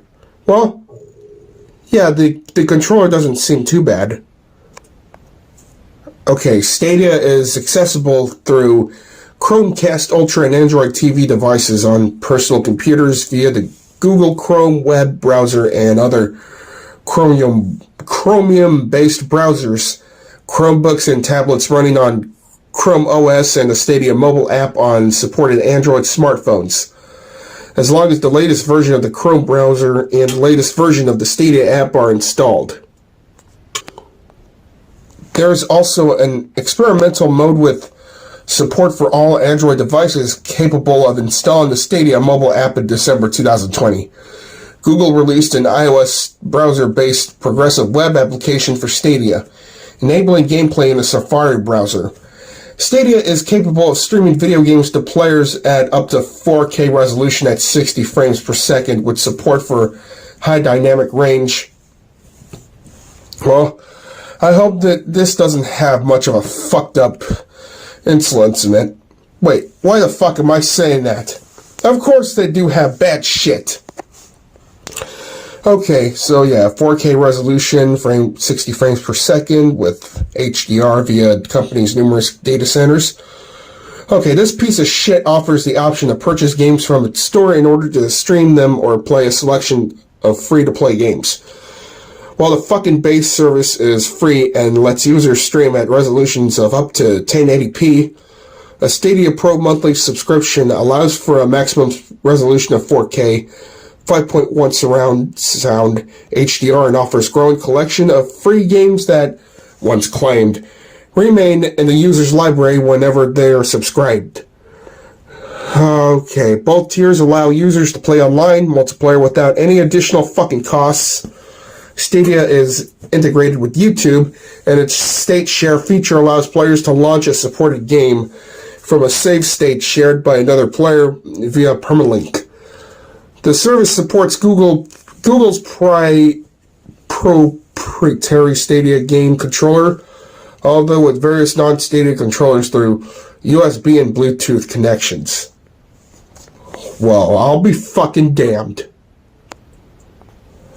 Okay, this piece of shit console initially launched on November 19th, yeah, I said that, in 14 countries, alright, including Belgium, Canada, Denmark, Finland, France, Germany, Ireland, Italy, Netherlands, Norway, Spain, Sweden, the United Kingdom, and the US of fucking A. The Founders Edition bundle, which was available for pre-order for $129 prior to the service's launch, including a Chromecast Ultra, a limited edition Midnight Blue Stadia controller, 3 months of Pro service, an additional 3 months of Pro service to gift to a friend. Founders badge next to their username, and first access to register a username. After Founders Edition pre-orders sold out, Google announced the Premier Edition bundle for $129 with the Chromecast Ultra, a clearly white Stadia controller, and a 3-month subscription to the Pro tier included. At launch, Stadia was limited to the subscription-only Pro tier. It was expanded to several Samsung Galaxy, Razer Phone, and ASUS ROG phone devices in February 2020, after being only available on Google Pixel devices for months since it's launched. Shit. Okay, in March 2020, Google sent promotional emails to owners of Chromecast Ultra devices offering 3 months of the Stadia Pro at no cost for redemption. Okay, starting in June 2020, Stadia became accessible on OnePlus's 5, 6, and 7 series phones, and access can be enabled on other Android phones and tablets with Android 6 and above as an experimental feature. That same month, the Premier Edition bundle received a price reduction to $99. $99. Well, that doesn't seem too bad, but not much. Okay. What am I going to say about the reception? Okay, let's see here. Okay, the reviews of the Stadia is like... Okay, I could see that according to some users in Google Play, works like a classic car. Awesome when it works, but the frustrations when it doesn't have you ready to take it to the derby. I've been getting this game failed to load or something message for months. Sometimes it's before I can even get into the game, and other times it's while I'm in the middle of something. Like an idiot, I've spent hours restarting the router and or the cast, reinstalling, clear cache, etc., etc. All in hopes and that eventually the gears catch and I can resume playing. Fuck it. Okay, so yeah, that's why the goddamn Stadia is shutting down. Terrible. I purchased the Chromecast Ultra and Stadia controller bundle when it was new. Played games, had fun, but then I started realizing they didn't really care. They kept adding features instead of games. Controller would always disconnect. Chromecast Ultra wouldn't work half the time. When it released, it's been a downward spiral. Barely any games. Yeah, it sure is. They sure have fucked up experience towards this. Alright, I have always enjoyed playing Stadia. Been playing it for more than a year. But this past week I've been having crazy lag and connection issues. I'm on wired connection on one Chromecast, and I have a second on Wi-Fi. I didn't change my ISP. I tried playing on 5G with the app and Chrome. Tried the reset modem, Chromecast, and did a speed test. You name it. Xbox and PC run seamlessly. My husband ended his game PC on wired, and my kids stopped streaming to allow me to play. Still no change. I'm distraught. Yeah, I'm feeling sorry for Jacob Adams, Hazel the Pug, and Carissa Ainge because of that. Well, so according to Google, why did Google Stadia fail? There was fundamentally no significant need for Stadia to serve. It had the same perennial problem as any new entrant in games world. It didn't have its own good titles. It had nothing to compete with Mario and Zelda, Forza Horizon, or The Last of Us. Oh shit. Okay. Stadia just lasted up to less than 4 years. Yeah, much like the US version of the fucking Dreamcast. Yeah, even though I am ashamed of Google because of what the fuck just happened to Stadia, Google will likely be shelling out millions on Stadia refunds. Google's decision to shut down Stadia is proving to be a costly one, as fans estimate that the average refund will set the company back around $900 per person. Yeah, I do feel sorry for Google. I cannot believe that they're getting bankrupt because of this faulty-ass video game console. Shit. Okay, Stadia will attempt to automatically process refunds for all purchases of games, add-on content, subscription fees, other than the Stadia Pro made through the Stadia Store. Man, what a worst video game console I have ever heard. So in conclusion, peeps, I am glad that I never used Google Stadia, and I don't think I'm going to plan to purchase that because of how faulty it was. So yeah, Stadia is a video game console, and that's just nothing but a big pile of fucking shit.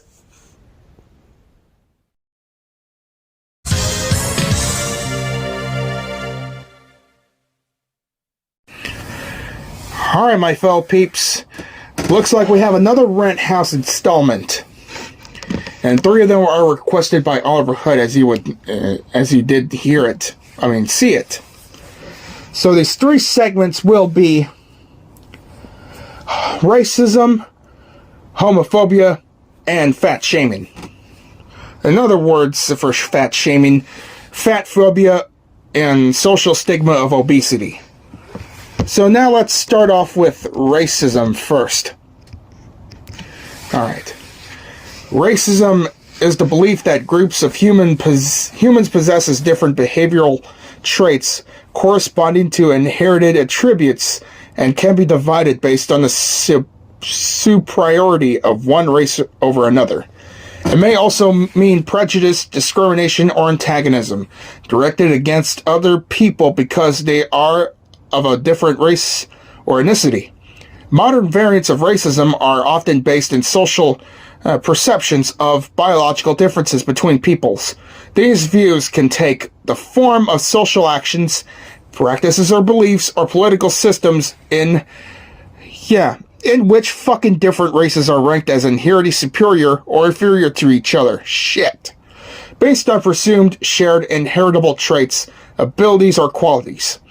They have been attempts to legitimize racist beliefs through scientific means such as scientific racism, which have been overwhelmingly shown to be unfounded. What the shit is this fucking thing about?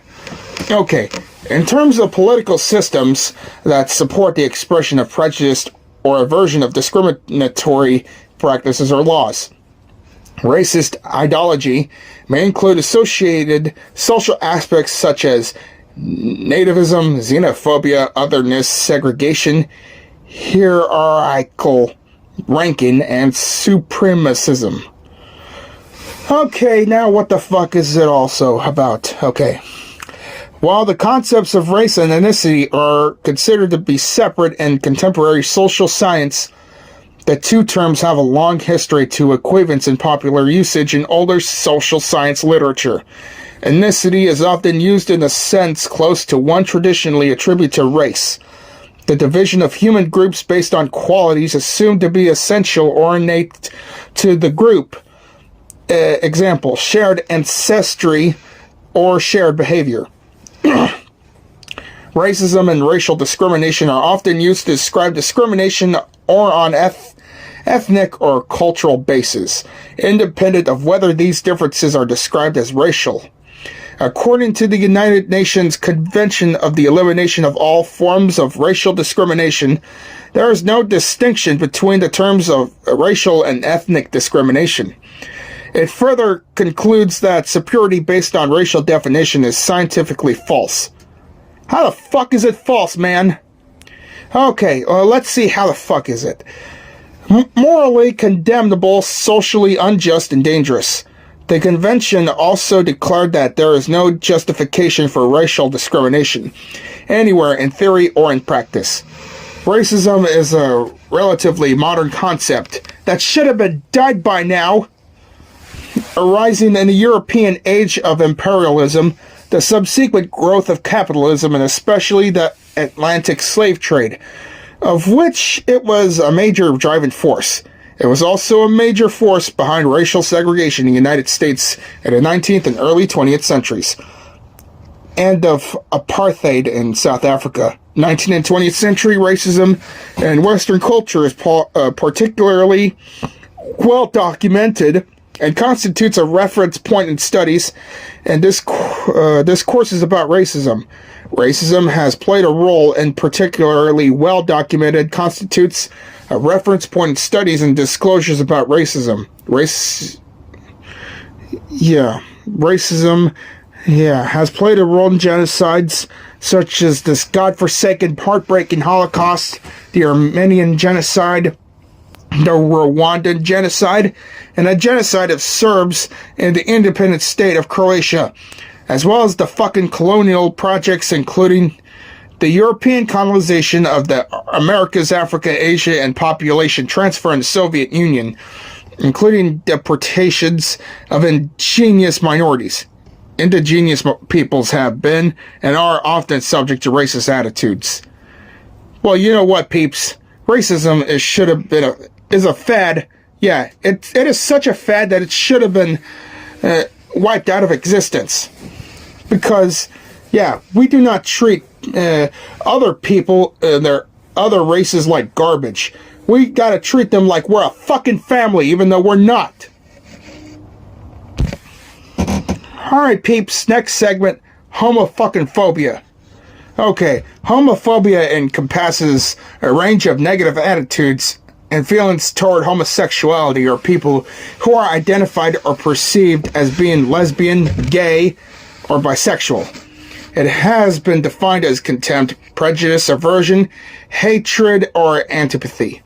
It may have based on irrational fear and may also be regulated to religious beliefs.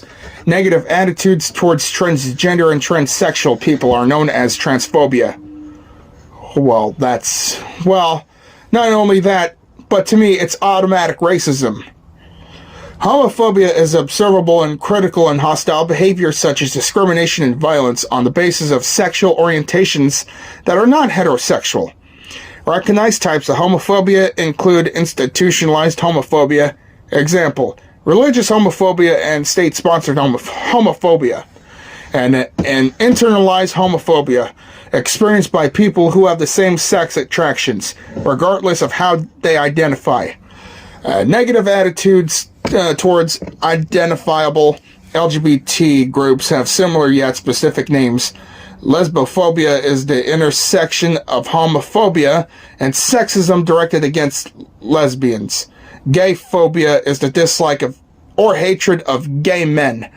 Biphobia targets bisexually and bisexual people, and transphobia targets transgender and transsexual people and gender variance or gender role nonconformity. According to 2010 hate crime statistics released by the FBI National Press Office, 19.3% of hate crimes across the United States were motivated by a sexual orientation bias. Moreover, in a Southern Poverty Law Center 2010 intelligence report extrapolating data from 14 years, around 1995 and 2008, which had complete data available at the time, of the FBI's national hate crime statistics found that LGBT people were far more likely than any other minority group in the United States to be victimized by the violent hate crime. Okay, I don't know why this fad had to be such a thing nowadays. I do not know what the fuck is going on. Homosex is immoral. Religious protesters at a pride parade in Jerusalem with a sign that reads, okay, homosex is immoral. The association of homosexual sex with immorality or sinfulness is seen by many as homophobic act. A homophobic act. I do not know why is a homosexuality a sin? Yeah, according to the Bible of Jesus Christ and God. I don't know what's the thing. Okay, I've seen that worldwide laws regarding same-sex intercourse, unions, and expressions. Okay. Okay. Illegal penalties, death, and in some countries, death under Midas, prison, death not enforced, prison with arrest or definition, prison not enforced, same-sex intercourse illegal, sex intercourse legal, recognition of unions, marriage, civil unions, limited foreign, none, extraterritorial marriage, limited domestic, optional certification and restrictions of expression. Okay, I don't know what's going on, but homophobia is such a fad that it should end it for good. Alright, next one. Fat phobia, or fat shaming, or social stigma of obesity. It is broadly defined as bias or discriminatory behaviors targeted at overweight and obese individuals because of their weight. Okay, such as social stigmas can span one's entire life as long as excess weight is present, starting from a young age and lasting into adulthood. Several studies from across the world, example, United States, University of Marburg, University of Leipzig, indicate overweight and obese individuals experience higher levels of stigma relative to their thinner counterparts. In addition, they marry less often, experience fewer educational and career opportunities, and on average earn a lesser income than normal weight individuals. Although public support regarding disability services, civil rights, and anti-workplace discrimination laws for obese individuals have gained support across the years. Overweight and obese individuals still experience discrimination, which may have determinal implications in relation to both psychological and psychological health. These issues are compounded by significant negative physiological effects that are already associated with obesity, which some have proposed may be caused by stress from the social stigma of obesity rather than from obesity per se. Anti-fat bias refers to prejudicial assumptions that are based on an assessment of a person as being overweight or obese. It is also known as fat shaming. Anti-fat bias can be found in many facets of society, and fat activists commonly blame popular media for the pervasiveness of this fucked up phenomenon. Okay, weight discrimination. Okay, so the weight stigma is present in multiple settings, including healthcare, education, interpersonal situations, multiple media forms and outlets, and across many levels of employment. Yeah, there's so many insults about fat, like fat fuck, fat ass, fat bitch, fat bastard, fat faggot, fat queer, fat ass son of a bitch. Oh my god. Yeah, there's so many fat insults that has anything to do with it. Oh yeah, especially the fat terms that has anything to do with racism. Yeah, I don't know what the hell it's all about. Okay, so what the fuck? Yeah, it's really fucked up. It's very harmful to everyone's feelings if their fat shaming shit is started. Okay, so in conclusion, my fellow peeps, racism, homophobia, and fat shaming are such diseases that I really do not want to live in this world when it comes to this shit. It makes me want to end my life, but no, it's not worth it. It's not going to make it happier. Nope. And I would possibly imagine if some heartless son of a bitch like Pencilneck decided to pick on a person who is different than him, overweight, even if they're bisexual or gay or whatever sexuality they have. I bet Pencilneck gets sued over this shit if this happened in Plotagon. Alright, peeps, I gotta take a fucking break in here. So, yeah, and my confession is that I've done these things as a kid, like a test or something, to test how this feels. And how do I feel when it comes to these three things? I just felt bad. I do not like what I've done that as a kid, but thank God I never done that shit now. So, yeah. Better watch what you do, peeps. Because if not, there's consequences coming in our ways.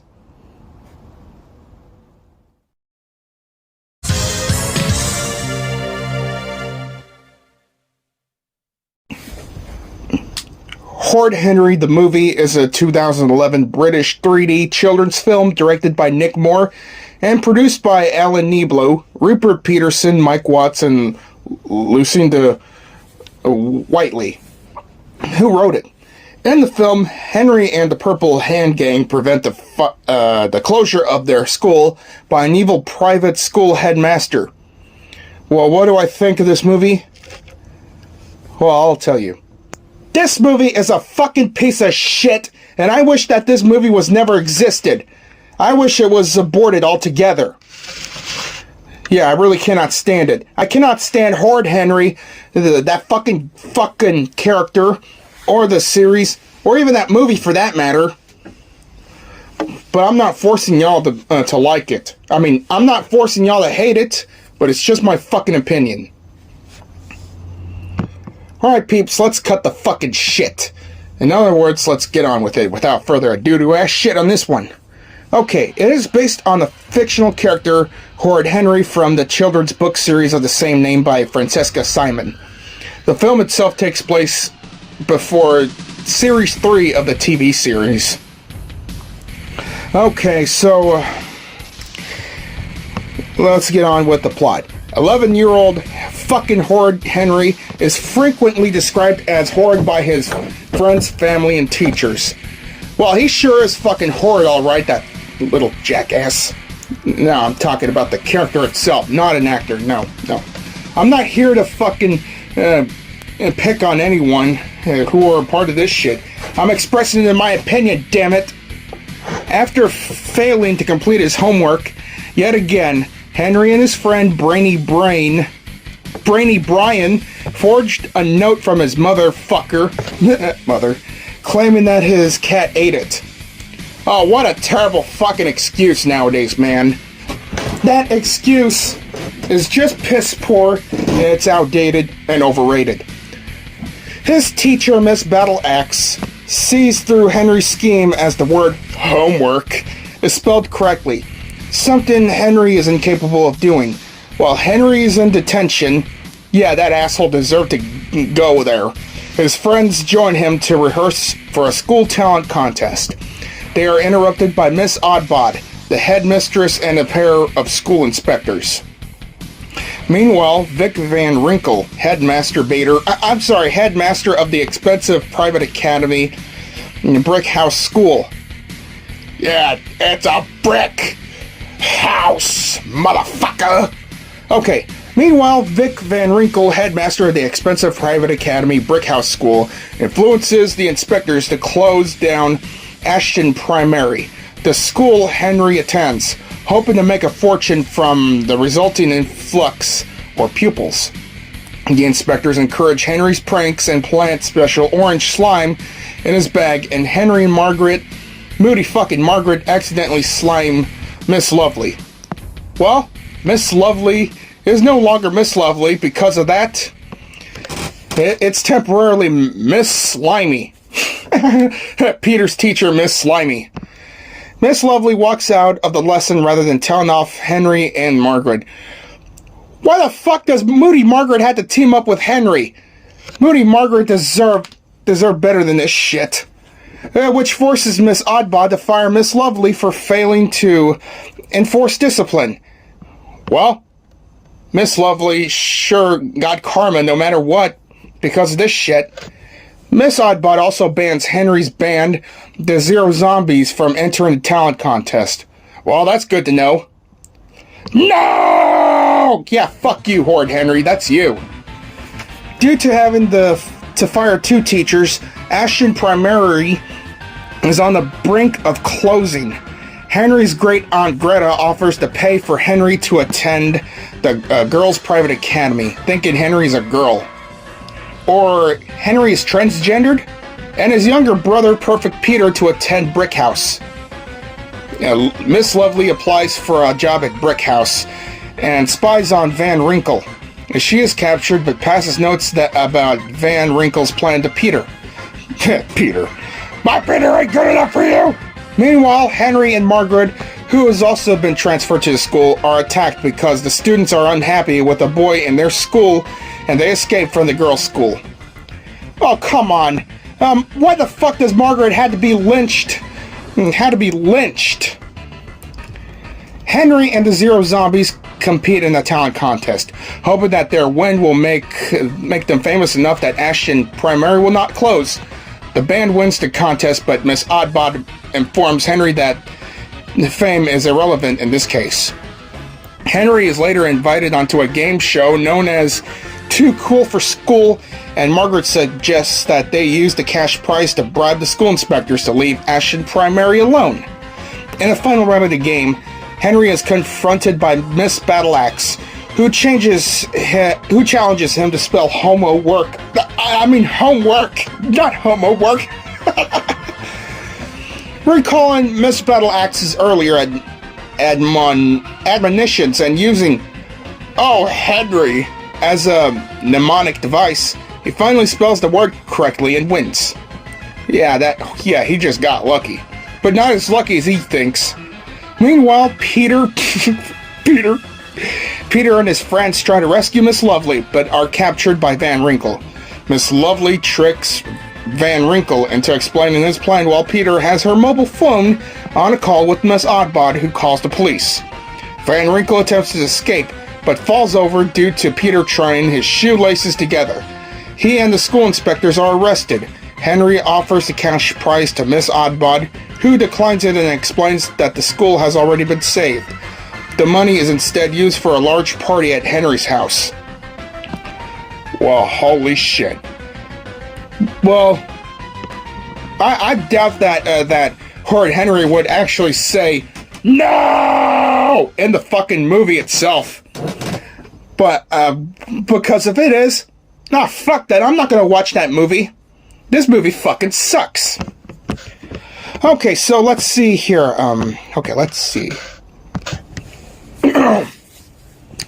Well, they do have a soundtrack which was released on New Year's Day of 2011. But I do not fucking like it.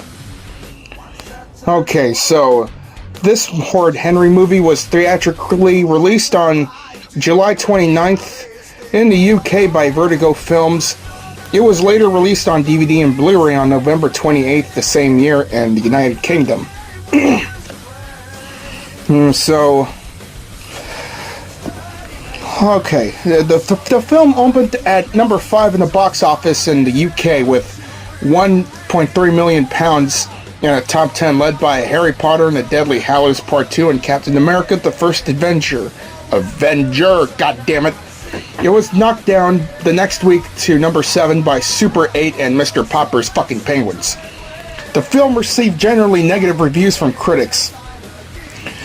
Review aggregator website Rotten Tomatoes reports that 9% of 22 reviews of Horrid Henry the movie are positive.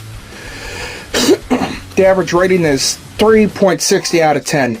Common criticisms included the unfunny, juvenile humor, stuttering plot, and unimaginative use of stereoscopy. The bright color palette was widely praised, but generally said to be wasted given the overall low quality of the film. Leslie Felparent of Variety stated, "Thankfully scripted, even for a kid pick, but luridly colored enough to keep even the nap-needing tots for parents awake. This sophomore effort by Britt Helmer Nick Moore reps something of a waste of its impressive roster of supporting thespian talent, while its use of 3D is likewise less than imaginative." Derek Adams offered the film mild praise and Time Out. Horrid Henry is indelibly flawed and disorderly in tone, but not devoid of rambunctious charm.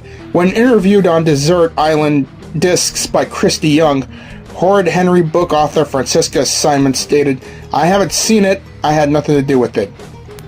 Okay, so I see that. Okay, so yeah, the film received generally negative reviews. Yeah, I heard that. Yeah, with criticism for the plot, script, humor, visual effects, and lack of imagination. Yeah, it's really a piece of shit indeed. Okay, so I don't know what the hell to say. So in conclusion, my fellow peeps, yeah, this movie is just a failure of a film. But I don't know if this movie is shown on 3D or not. But I wouldn't recommend watching this movie if you don't like it. But if you do like this movie, well, that's alright. I expected better from Nick Moore, yeah, the director of this film. Because, I don't know, it makes me sick to my stomach if I even watch it. Or rather, sick through my ears just to look at it, and sick to my eyes if I did look at it and hear it with my damn ears. I gotta go watch a better movie like Big Daddy, Napoleon Dynamite, or Step Brothers. Yeah.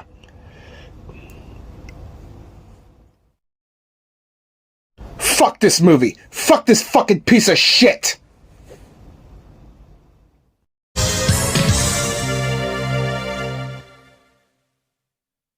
I don't understand what the fuck is going on in this world for the past year when it comes to people faking their debts. I don't know what's going on here. I've seen users faking their deaths and get hate because of it. I just don't understand what's going on. And I gotta do what it has to be done by ranting the fuck out of it.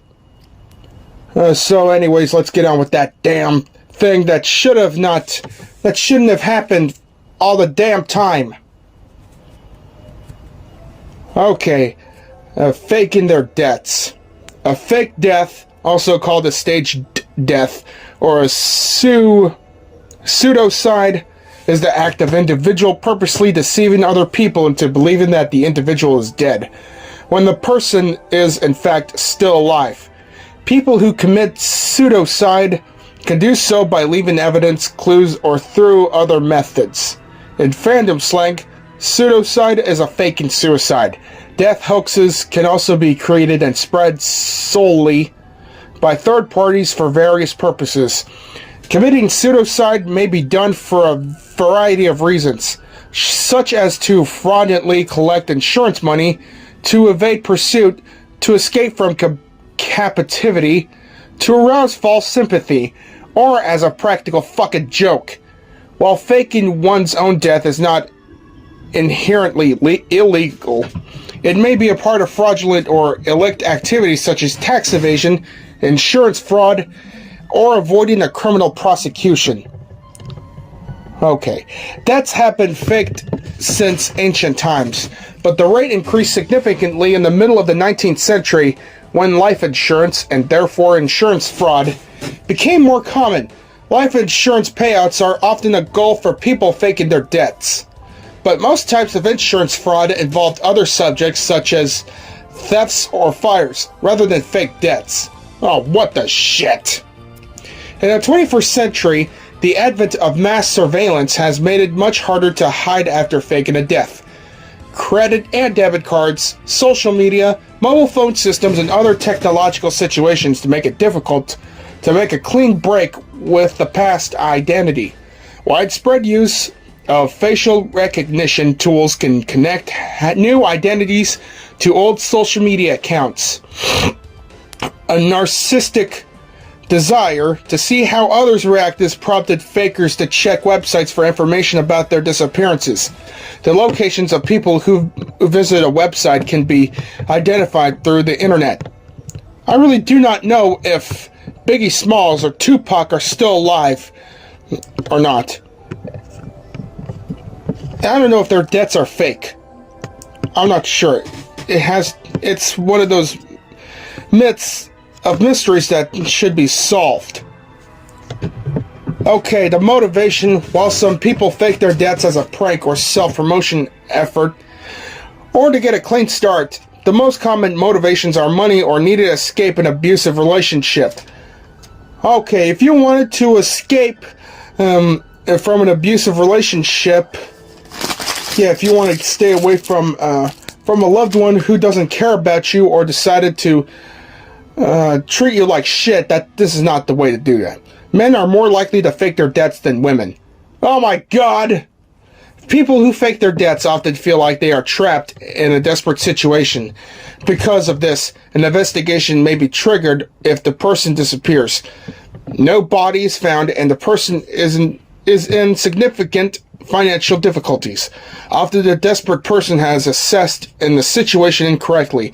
For example, John fucking Darwin, known as Canoe Man in the UK, incorrectly believed that his financial difficulties could not be resolved through bankruptcy or by seeking legal assistance. Daydreaming or fantasizing about disappearing can be a form of avoiding problems that people do not want to address, such as their dissatisfaction with their current situations. Faking a death in this situation goes beyond this common impulse to think about a different lifestyle and may be associated with manipulativeness, antisocial behavior, or sociopathic tendencies. Okay, I don't know what the fuck is up with that. Okay, on social media, false claims of death, including false claims of suicide, are not uncommon on social media accounts. Ah! Seriously? Fucking seriously? The people who do this are often trying to get an advantage for themselves, such as more attention or likes. Oh, come on, life ain't about being famous, right? And they lie about their deaths without thinking about the fact that there are people who would be upset, hurt, or psychologically affected by the news of their death. It may be an intentional effort to manipulate other people's emotions or to see how people would react if they had died. Online, people have claimed to be dead as a response to real or perceived mistreatment on social media, and posting news of their death, especially their suicide, is a way to punish the other users. Examples: fake deaths on social media include Ben Ann McLaughlin, a white woman who claimed to be a Native American under another name on Twitter, and whose deception was uncovered after she claimed to have died during the COVID-19 pandemic. Ah, fucking hell. So here's the notable fake deaths. In the 1st century, Johann ben Zakkai faked his death to escape the Roman army. 14th century, Joan of Leeds was a nun who faked her death to escape from a convent. Shit. Okay. 18th century, Timothy Dexter was an eccentric 18th century New England businessman, probably best known for his fuck you. A book, Pickle for the Knowing Ones, or Plain Truth in the Homespun Dress. However, he is also known for having faked his own death to see how people would react. His wife did not shed any tears at the wake. As a result, they canned her for not being sufficiently saddened at his passing. Georgy Gruzinski, a Russian nobleman, faked his death in 1798 to avoid court sentence. He reappeared when he was effectively pardoned in 1802, and actually died in 1852. Alright, 20th century, British women's rights activist named Grace Alcashot faked her death in 1907 to get out of her marriage. And she lived the remainder of her life in New Zealand and died in 1929. A British fraudster, that fucking fraudster Violet Charlesworth, faked her death in 1909. She was sentenced to 3 years in prison and released in 1912. Nothing is known for her life after her release. Okay, there's so many fake suicides to know. Alright, 21st century. John Darwin, a former teacher and prison officer from Hartlepool, England, faked his own death on March 21st, 2002 by canoeing out to sea and disappearing. His ruse fell apart in 2006 when a simple Google search revealed a photo of him buying a horse in Panama. Darwin was arrested and charged with fraud. His wife Anne was also arrested and charged for helping Darwin to collect his life insurance of 250,000 fucking pounds. Marcus Schrenker, a financial manager from Fishers, Indiana, was charged with defrauding clients and in 2009 attempted to fake his own death in the plane crash to avoid prosecution. The plane crash was quickly discovered to be staged. And Schrenker was captured 2 days later, after he sent an email message to a friend about his plans.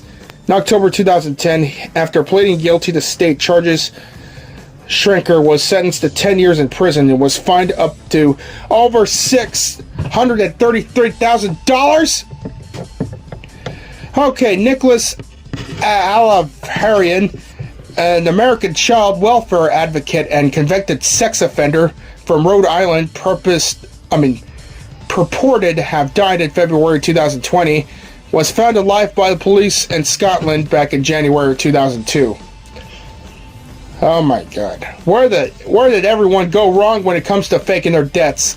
And there's also celebrities accused of faking their own deaths, like Adolf Hitler, writers such as Emil Ludwig have speculated the theory that Hitler did not die, and Elvis, there were rumors that he faked his death and went to hiding. Alexander I of Russia, towards the end of his reign in 1825, Alexander was increasingly suspicious of those around him and was more religious than he was previously. He then caught typhus and died. Okay, I don't know what the hell's going on. You know what? Faking suicides is never the fucking answer. Neither is committing actual suicide. This is ridiculous. Well, if you're getting mistreated by people who despise you, that doesn't mean that you could fake your own death or none of that stupid shit. You just gotta find a way to make people respect you.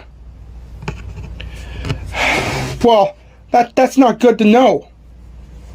I don't know what the fuck to say about this. So, in conclusion, faking your own deaths could lead to so many problems that it'll never be solved unless confrontation works.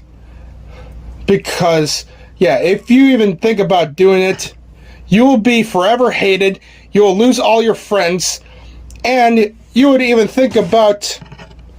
Hell, you would even get arrested if you did fake your suicide and other shit. This is not how it goes. I'm getting the fuck out of here. I don't know what the fuck else to say.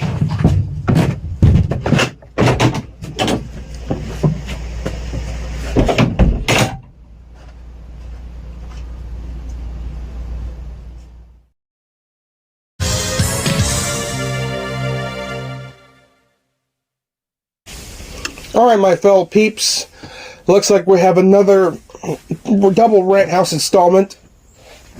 So the first one is about some privacy protection that's just absurd and overwhelming.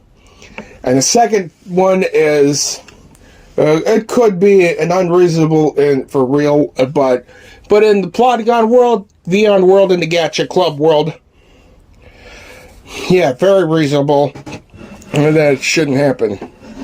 But just for entertainment purposes, only on that second segment. Alright, peeps, let's start the shit show.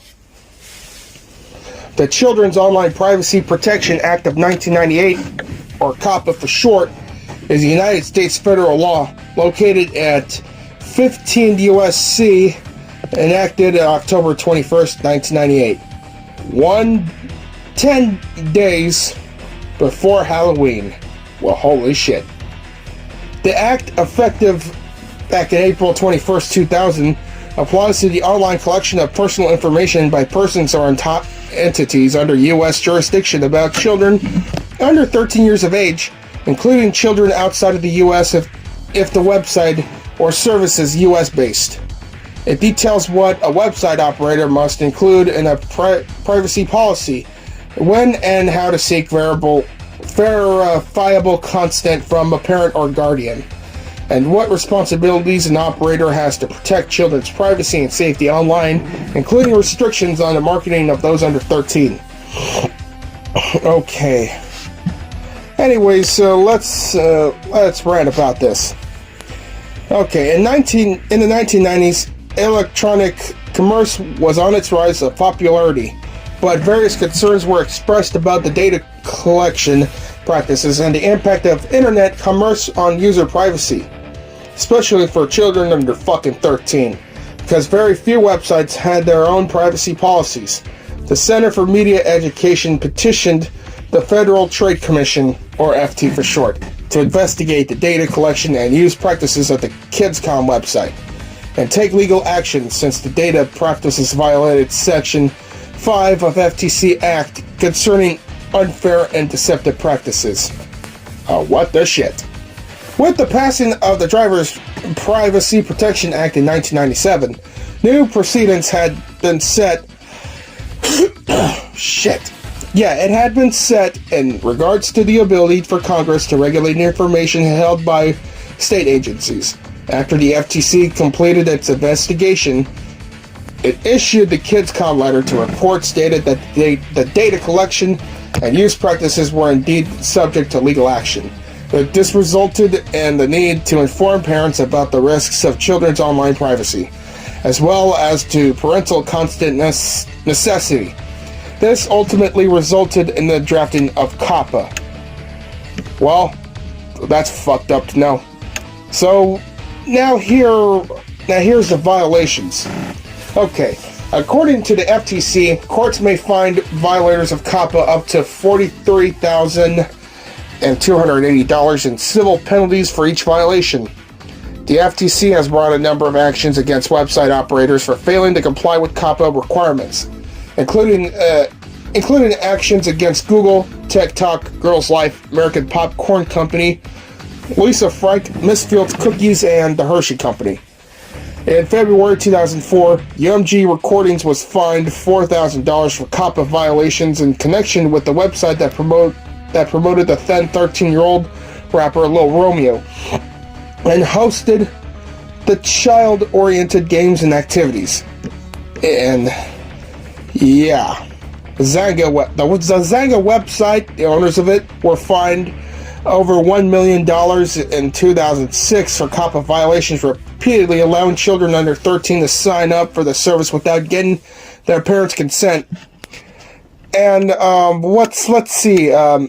InMobi was fined $950,000 for tracking the geolocation of all users, including those under 13. Well, that's not fucking good to know. Okay, well, also, on September 4th, 2019, the FTC issued a fine of $170 million to YouTube for COPPA violations, including tracking the viewing history of minors in order to facilitate targeted advertising.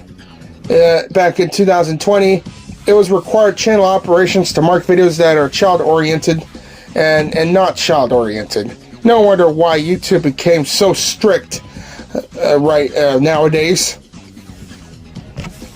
So anyways, COPPA has been criticized by saying that it's controversial and has been criticized as ineffective and potentially unconstitutional by legal experts and mass media since it was drafted. Complaints leveled against the legislation include website owners banning users under 12 and under, which only encourages age fraud and allows websites to bypass the burden of obtaining parental consent, and the active suppression of children's rights to freedom of speech, self-expression, and the other First Amendment rights, due to necessity of registering accounts to do so. Delays in obtaining parental consent often result in children moving on to other activities that are less appropriate for their age or pose bigger privacy risks. Well, I just gotta say, COPPA sure is a privacy protection. That's just stepping out of bound by saying, by thinking that they're just way over too protective. Yeah, way too protective about COPPA, if you're thinking about that shit. Alright, peeps, so on to the next one, the Red Teeth Bandits. Now, let's just start back in 2016. Yeah, February 2016. Yeah, 3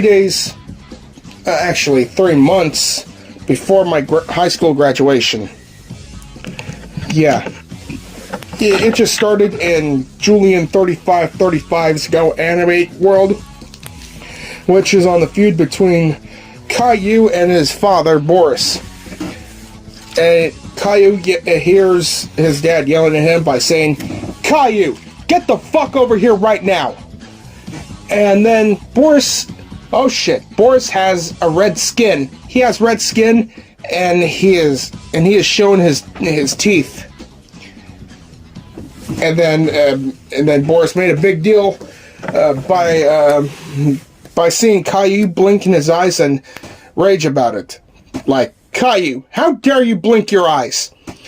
Caillou replies, "That is not the reason why you had to be mad at me and showing your teeth big."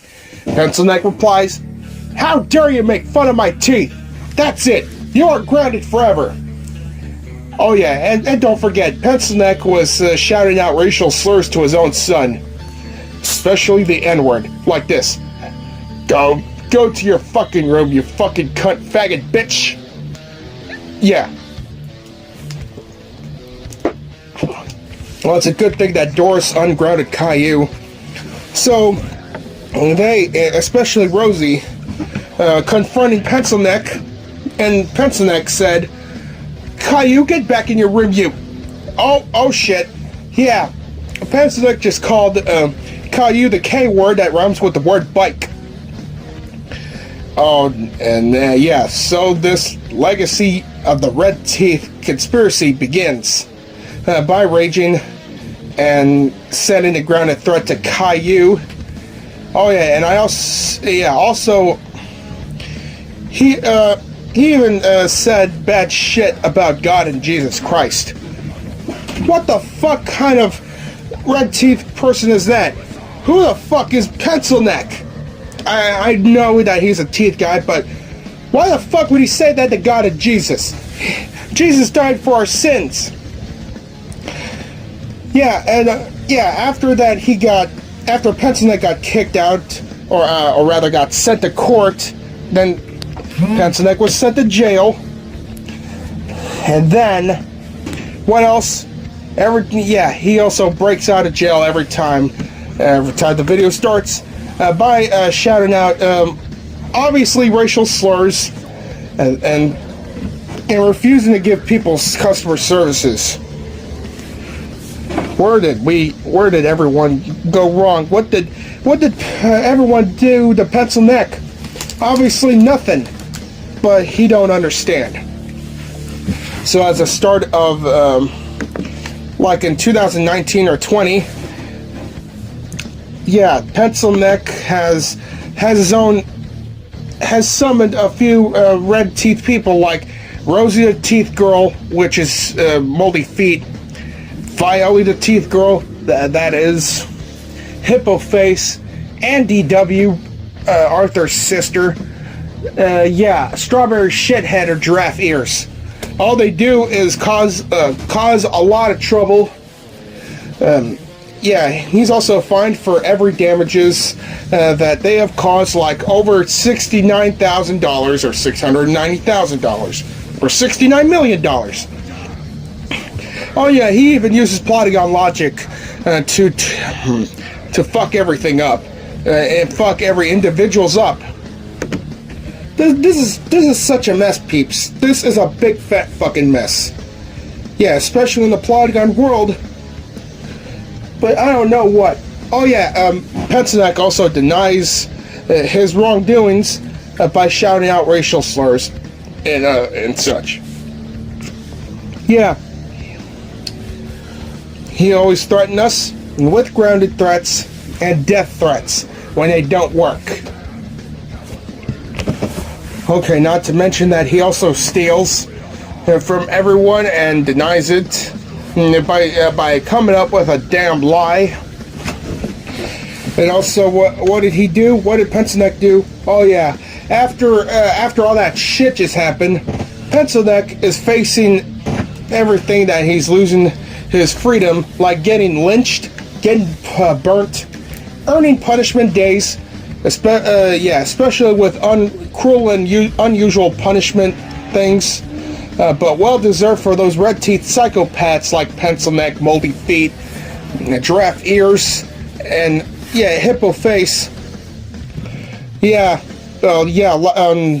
season 2 of Polygon Skits, if you'd see the Red Teeth Exorcist short film, spoilers may occur when I say this, but you will see in 2020 where Pencil Neck has corrupted Rosie by turning her into a teeth girl. In 2022, that is last year. Aster and Coda and I kicked Moldy Feet, Rosie's satanic inner demon, out of Rosie's body. Yeah, Rosie was back to normal, and somehow Pencil Neck decided to fuck it up by corrupting DW and have Giraffe Ears occurred. Yep, the Red Teeth legacy keeps going on and on and on, non-stop. But I hope that he doesn't come back if we show him the final conclusion of it. although it's going to keep on going. So in conclusion, my fellow peeps, Kappa is just an overwhelming overprotection of a privacy protection. And it doesn't seem that good in my opinion. And as for the red teeth convicts, yeah, in the Polygon world, or whatever fictional world that you're thinking about, yeah, just stay the fuck away from him. Unless that you have powers to use against him. Yeah, lynch him with your fucking powers in your fictional real worlds. Okay. Nothing else to say here.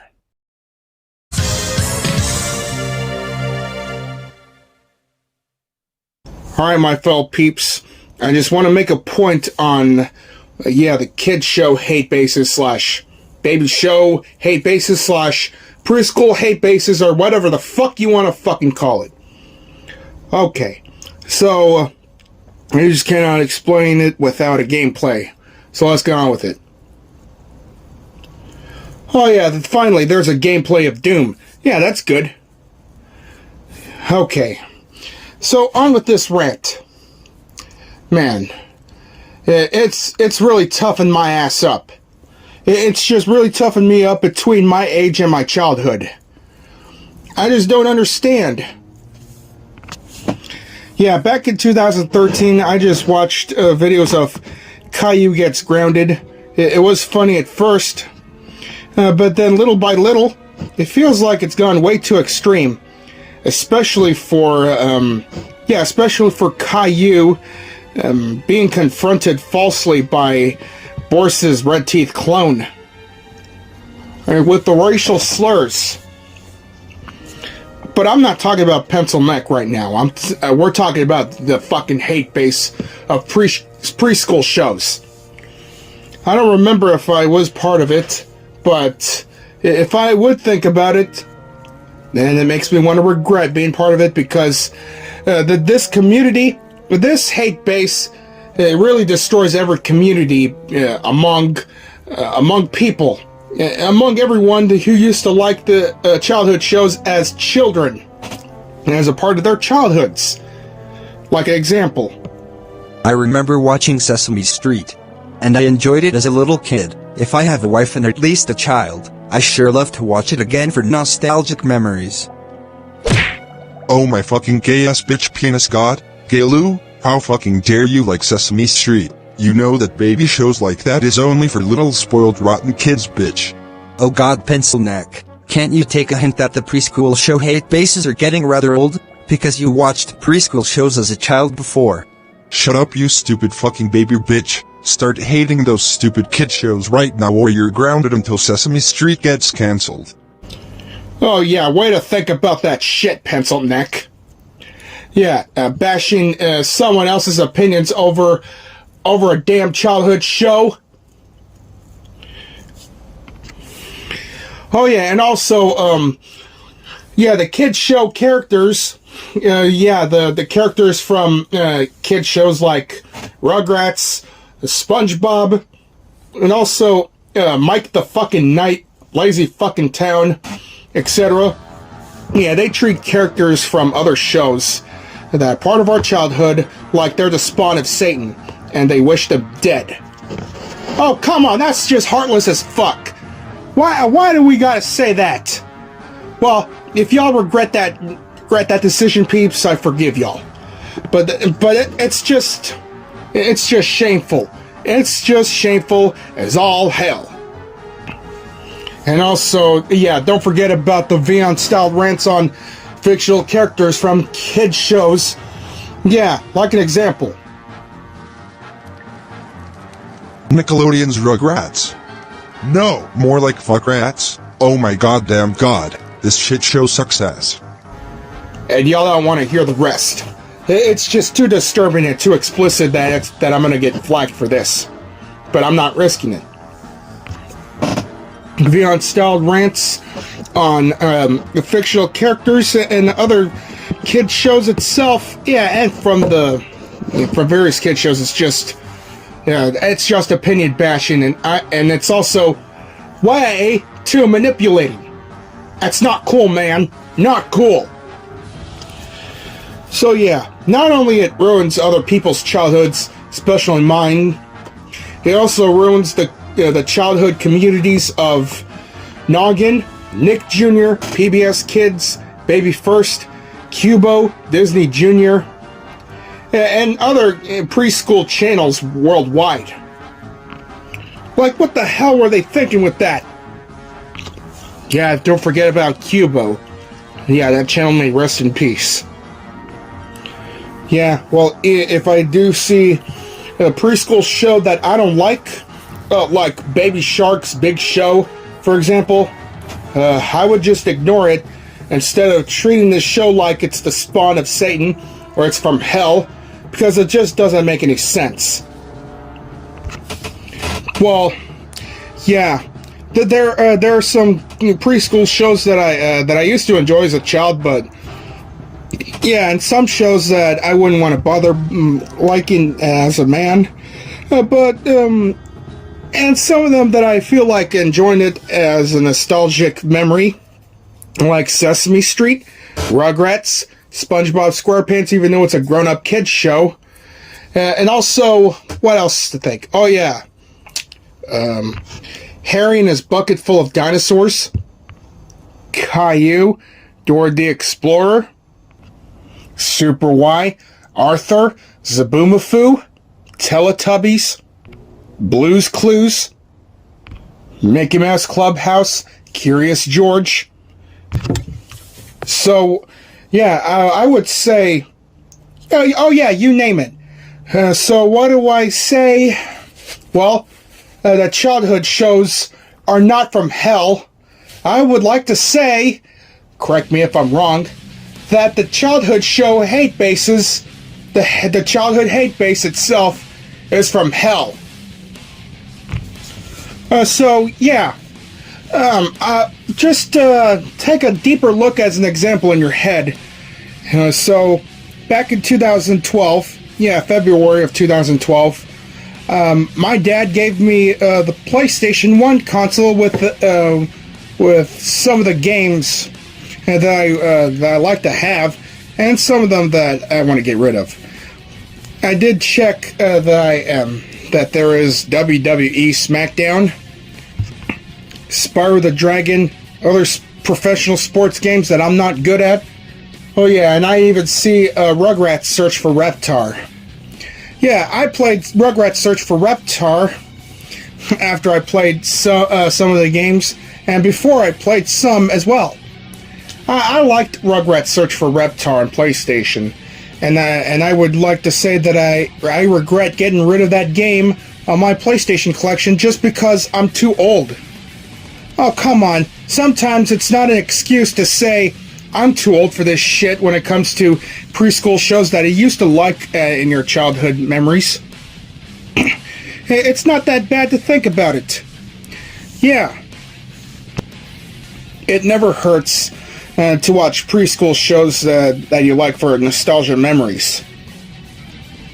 So yeah, come to thinking about it, makes me want to buy Rugrats Search for Reptar on PlayStation, and add it back on my collection. Either the black label release or the greatest hits green/red release. Yeah. Well, I even have SpongeBob SquarePants Super Sponge on PlayStation and SpongeBob SquarePants Lights Camera Pants on PlayStation 2, and I even have the first 4 seasons of SpongeBob on DVD. So, I don't know if you would believe me if I'm going to say this, but, well, the main reason why that starting a preschool show Hatebase is that you had somebody, like a bully, who decided to make fun of you just because you like preschool shows that were part of your childhood. Take this as an example. Thomas and Friends really gives me back childhood and nostalgic memories. Who would say that we're too old to watch shows that were part of our childhoods? Xenon Homo, why the hell are you watching Thomas and Friends? You know that show is for little baby bitches. Oh, hush up, giraffe ears. That baby show term is getting overrated and annoying. Watch something else that's manlike or you're grounded. I'm not going through this. Just wait, Xenon Homo. I'm going back to your house and burn every childish shows you have. Oh, how fucking mature. That is actually immature to think about that. Yeah, how would someone feel if the same bully decided to make fun of just for watching Rugrats, etc.? Yeah, that would be humiliating. So, I don't know if I did used to be one of those hate bases, but if I do remember, then I would say that I would regret it. So in conclusion, my fellow peeps, just to think about it really breaks my heart, and I do not want to think about it. So if you have any childhood shows, and to look in your nostalgic memories, yeah, go right ahead to and watch any childhood shows that you like. That's part of your childhood nostalgic memories. Yeah. All right.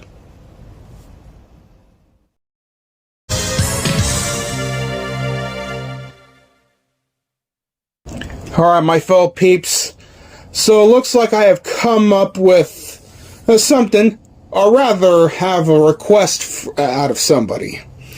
And it's going to be something to do with, once again, bad for our environments. Yeah, it's the fucking window blinds, man.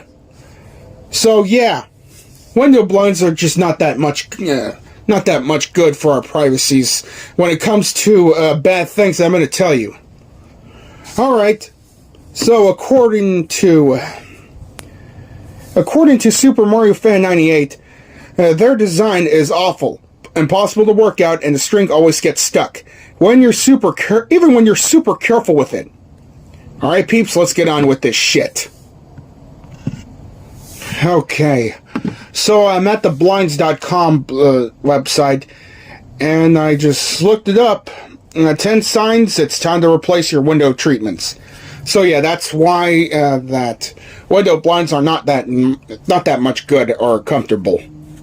Okay, when's the last time you took a close look at your blinds? If you had yours for a while, inspect them for wear and tear, because most only have usable life of 7 to 8 years. Okay, so here are 10 warning signs that your blinds might fail soon or could be unsafe for your family. If you find one of these issues below and haven't your blinds for very long, yeah, you might want to go on to that blinds.com description. Not sponsored. So, yeah. Okay, number 1, warped or bent slats. Warped or misshapen slats can be a sign of heat damage for Fox wood blinds and humidity damage for wood blinds. Both will prevent your blinds from raising correctly, and the wavy slats will stick out like a sore thumb. If just a slat or two is warped, we may be able to send you replacements, but if they're all a bit out of whack, it's better to replace the whole set. If you live in a desert climate like Arizona or Nevada, avoid Fox wood blinds altogether, or foul wood blinds is what I'm supposed to say, or whatever it is. Whatever, as they can warp under extreme conditions. Try fabric window treatments or UV blocking solar shades instead. Yeah, look how fucked up the window blinds look. No wonder why it's sensitive, even if you're careful with that. It wouldn't give a shit. Kids and pets can wreak havoc on aluminum mini blinds, bending them out of shape. If you have little ones around, update to a safer, more durable option. Check out number 7 for more tips about window coverings and kits. Okay, yeah, we'll get to that. Okay, number 2, your blinds are difficult or impossible to raise. If your blinds require a lot force to raise or can't be lifted at all, 2 serious issues could be at hand. The lifting mechanisms of your blinds could be damaged on and the brink of breaking, or your blinds may have been made too wide so the cords and mechanisms can't adequately support the load. Yeah, I just don't understand. No matter how hard that those manufacturers can be to make those blinds more safer and sufficient, one of these months, it's still going to be a fuck up. It's going to turn from a good privacy protection into a useless piece of shit. Okay, hard-to-lift blinds are a sign of dangerous issues and could fall out of the window with enough force. Be sure to replace them right away to keep your family safe. If you want the same look with more stability, consider ordering 2 separate blinds to cover your window, or a 2-in-1 headrail option. Alright, number 3, frayed cords. Frayed cords are a sure sign you need to replace your blinds.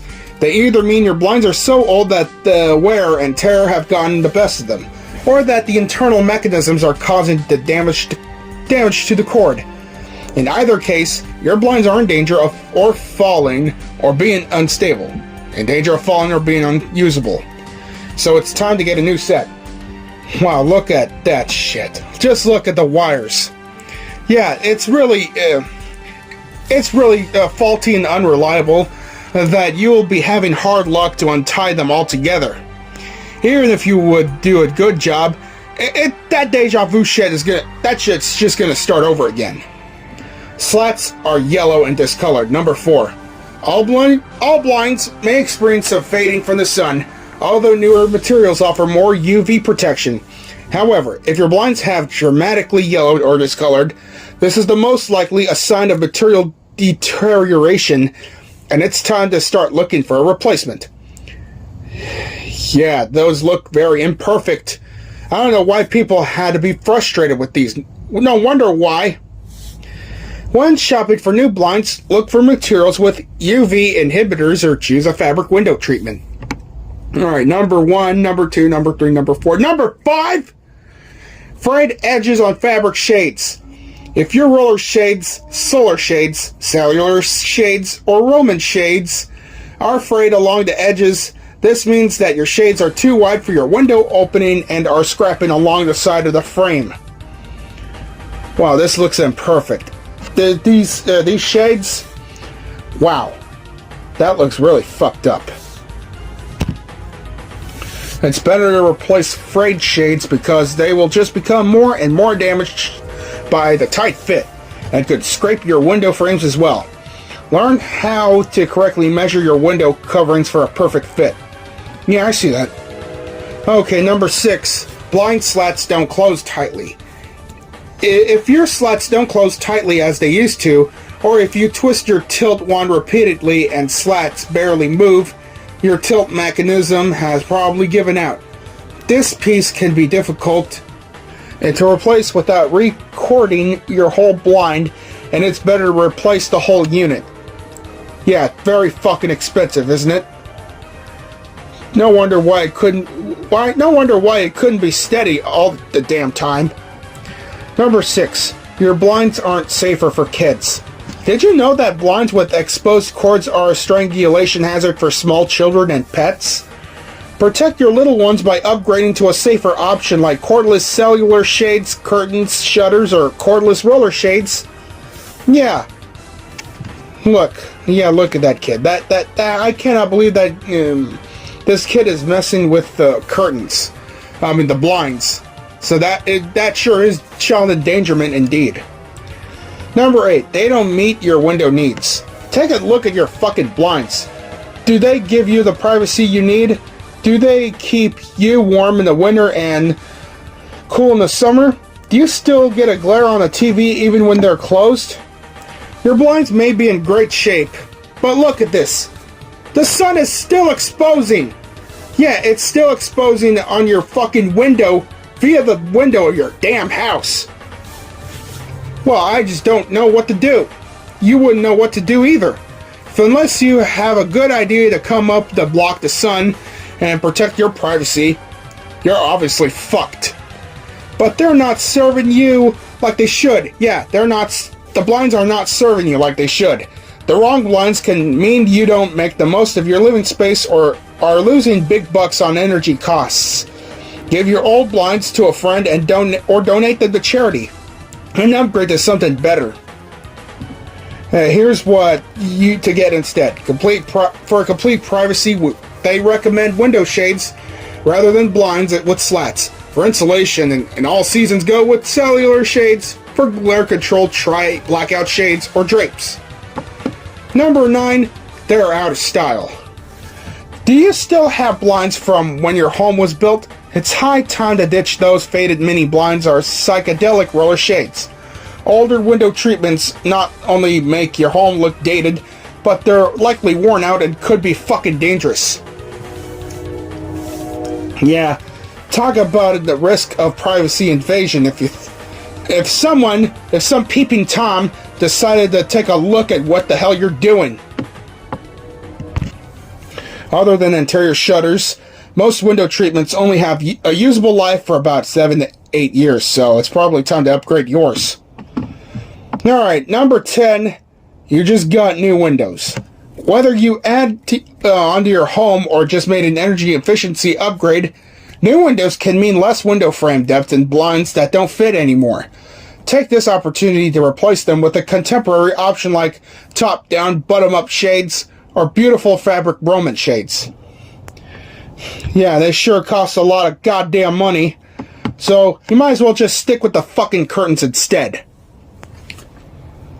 So in conclusion, it's clearly up to you if you wanted a window blinds or window curtains. Well, I guess I might as well stick with the curtains because I just cannot stand the sensitive feel of those window blinds. Yeah, that's some... It could be a good idea for the blinds, but it's also not that much. It's not that much sufficient.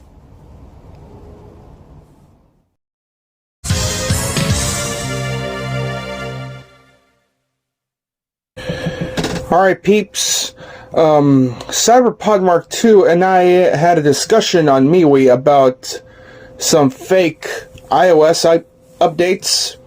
So yeah, according to Cyberpod, he got the evidence and proof that about the fake Android updates on YouTube.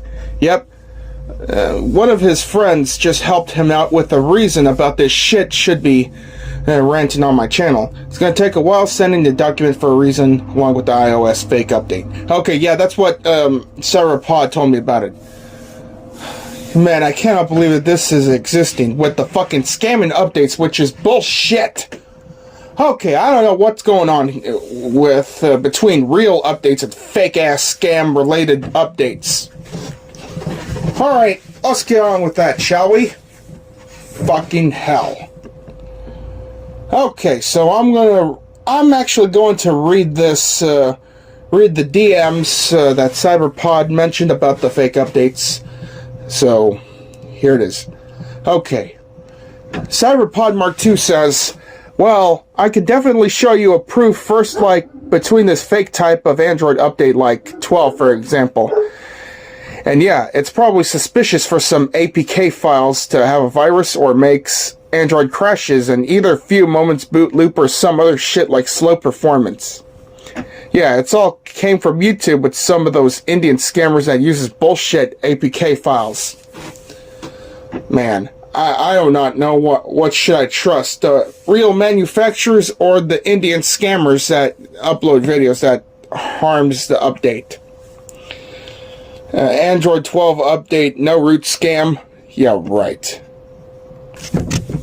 How to install Android 12 on any device without root. Man, it's talk about harmful shit. Okay. And then there is one more of his many reasons about what one of Cyberpod's friends said. I think if you saw another type of update like that, which has fake settings, fake controlled center, etc., then the solution for that problem is just don't install the APK because it's too suspicious. Why? Because most of the fake APKs contains virus. Even this could possibly lead to your device to get hacked by these scammers, so be careful in what you install. And if that fake ROM contains the virus, the only solution is to completely wipe out all the memory from your Samsung device so you can do a factory reset or data reset.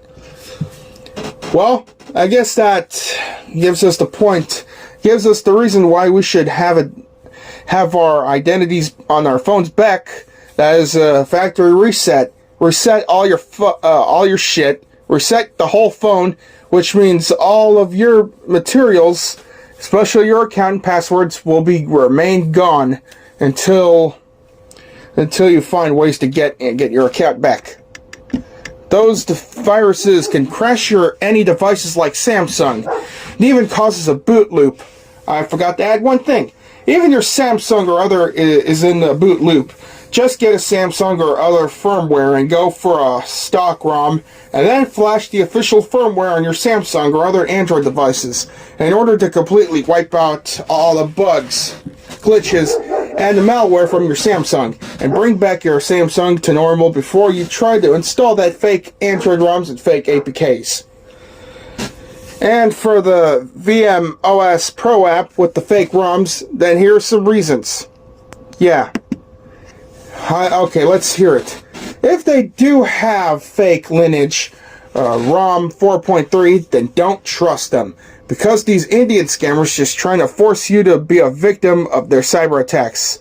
So if I were you, the best solution you could do is to ignore those bullshit Indian scammers and try to use the official one like Lineage OS 18.1.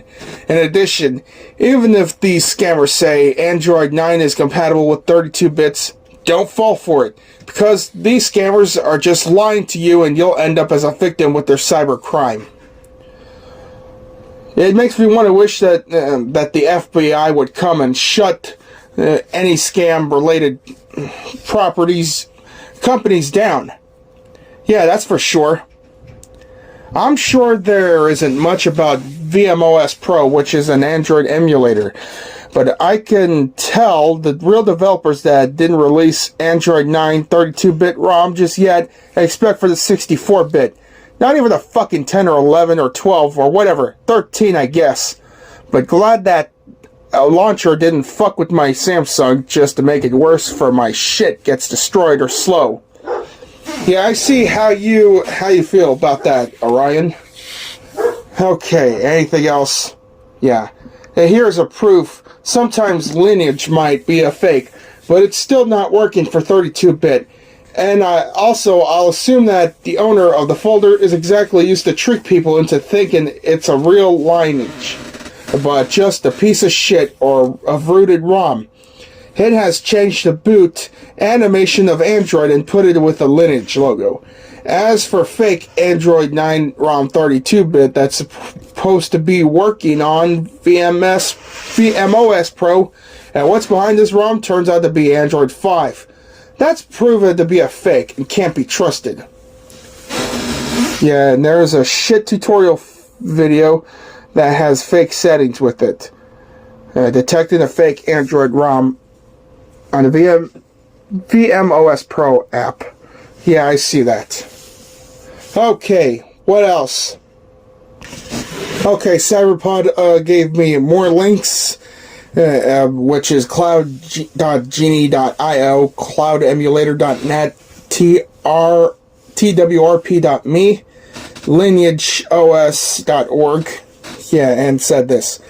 And I forgot to say that. Tell people in this video that if they needed a new ROM or running Android 9, 10, or newer for VMOS Pro, then they should just wait for like years for an upcoming Android ROM.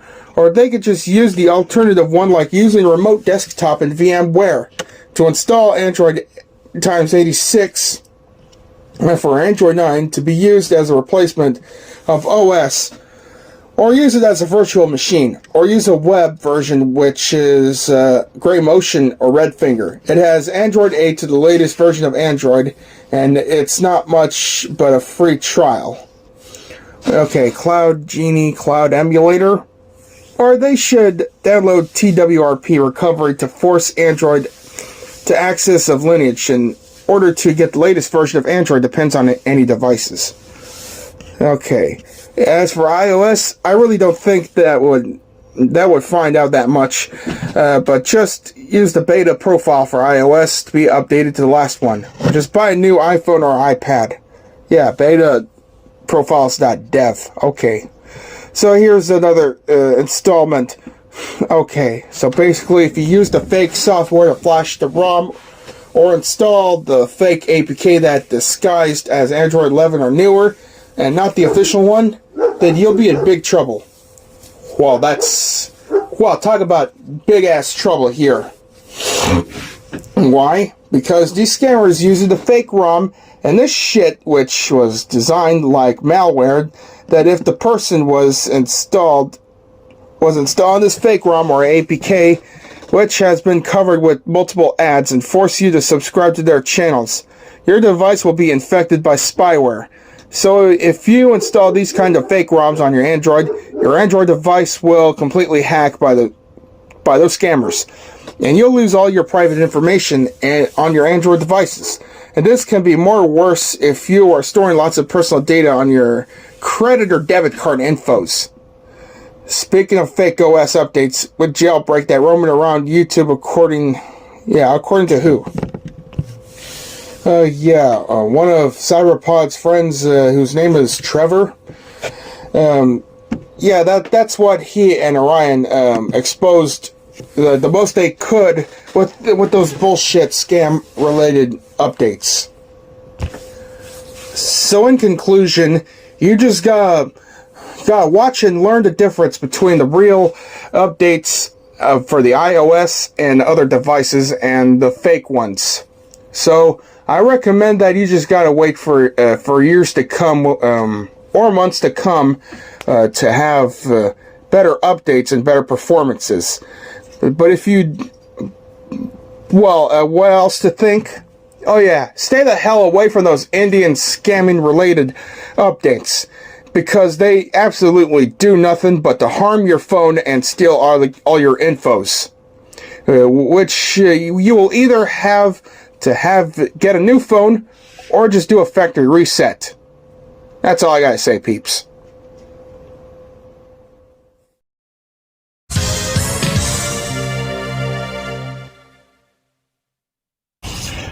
Velma is an American adult animated mystery horror comedy television series based on the character Velma Dinkley from the Scooby-Doo franchise, and developed and created by Charlie Grandy for HBO Max.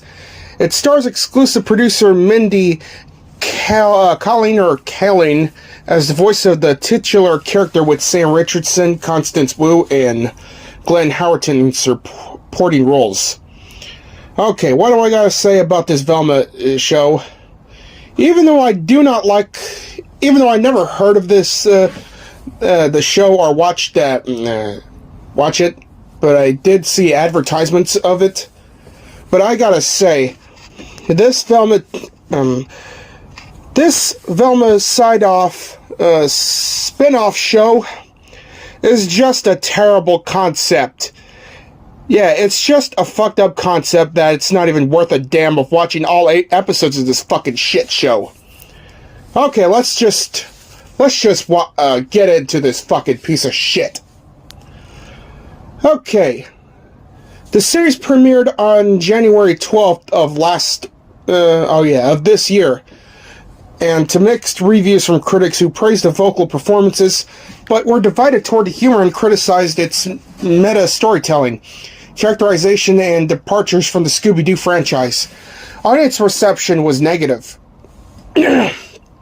Okay, the series serves an alternate universe origin story for Mystery Incorporated, pitched as a love quadrangle between them. It primarily focuses on Velma Dinkley as she tries to solve a mystery regarding the disappearance of her mother, as well as the numerous murders of local teenage girls. Okay, Velma Dinkley. Yeah, starting off with the fucking characters. Okay, Velma Dinkley, a snarky teenage would-be detective who has a crush on murder suspect Fred Jones.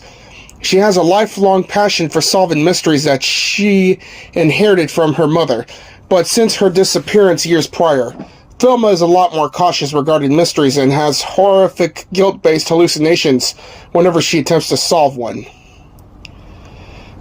Fred Jones, a popular, dim-witted 16-year-old murder suspect, and Velma's crush, who is the heir to the Jones Gentleman Collection fashion line. He is also a noted late bloomer in terms of puberty. He is the only original Mystery Incorporated member depicted as primarily white, as in other Scooby-Doo media. Okay, Norville Rogers, aka Shaggy, Velma's best friend and a school news reporter who has a crush on her and frequently brings up how much he hates drugs. Yeah, drugs are fucking bad. Say no to drugs, goddammit.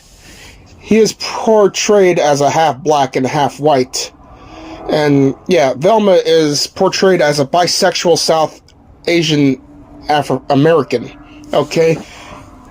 And also, what about Daphne Blake?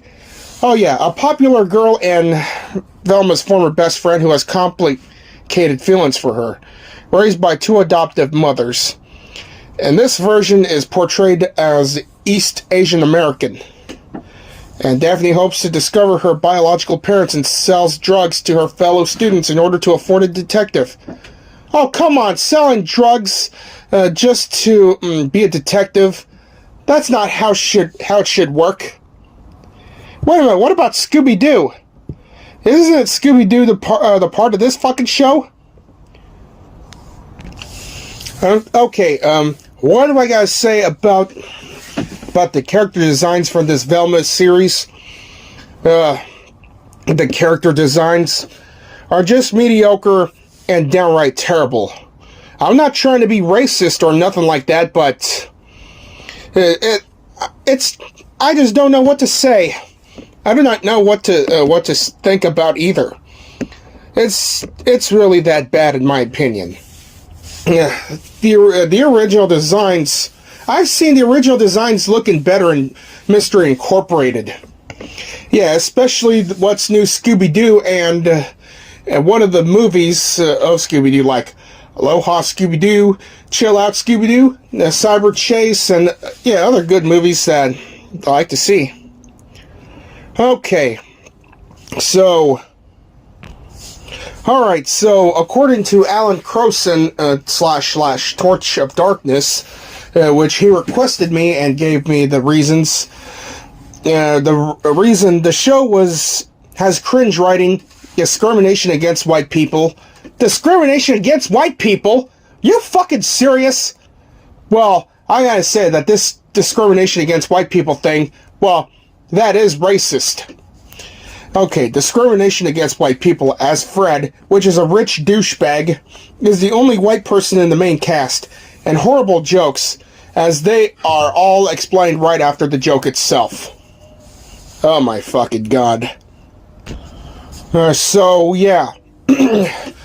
This Velma show, it gives the entire franchise of Scooby-fucking-Doo a horrible, horrible name.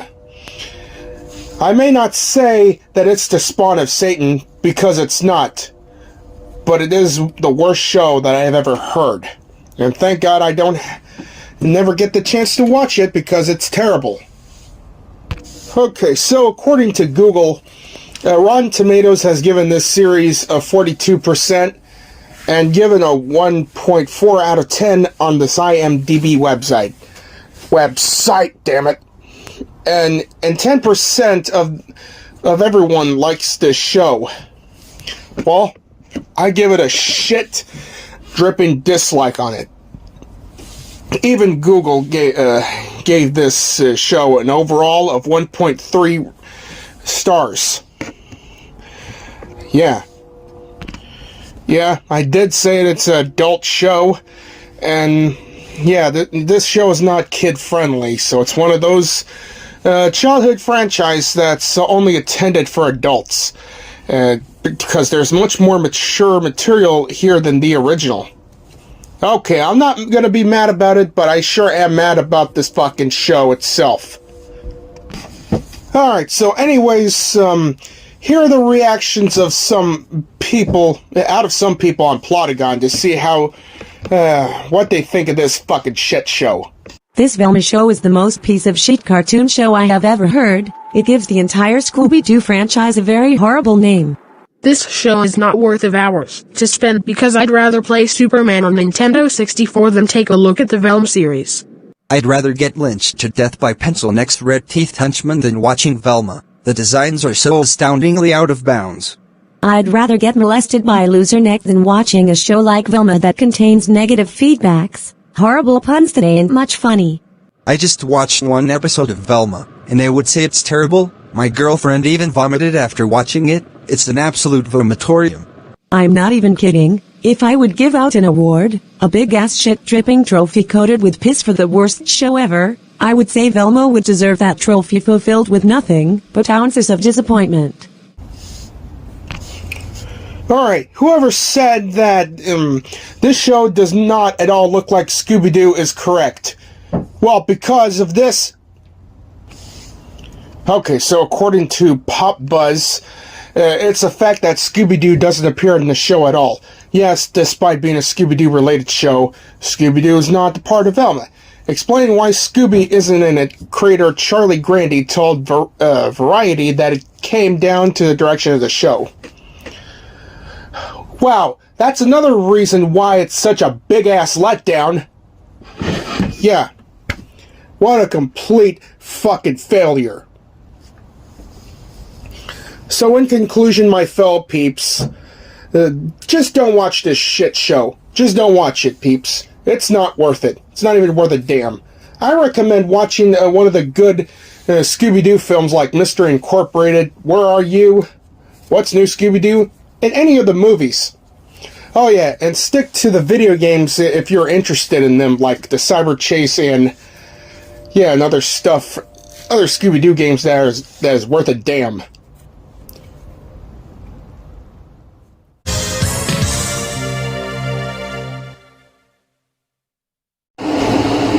Alright, my fellow peeps, we have another Rant and Salute House installment, yeah, for this week, but right now, we're just going to focus on the Rant House, the double Rant House installment. So, the first segment will be Midas Games, requested by Super Mario Fan 1998, or Super Mario Fan 98, and the second segment will be the wired controllers, because... yeah, I just ordered the fucking wireless controller for my PlayStation 2. So yeah, the wired controllers are such a fucking fad that I don't find that interesting with the wired ones. Yeah. Alright, my fellow peeps, let's get on with this shit. Alright. Midas Interactive is a British video game publisher founded in 1998 by Paul Scher in the Netherlands, and a year later in 1999 in England. They are well known for distributing not only games based on Dingo Pictures films, but also games localized from Japan. Currently, their website remains online.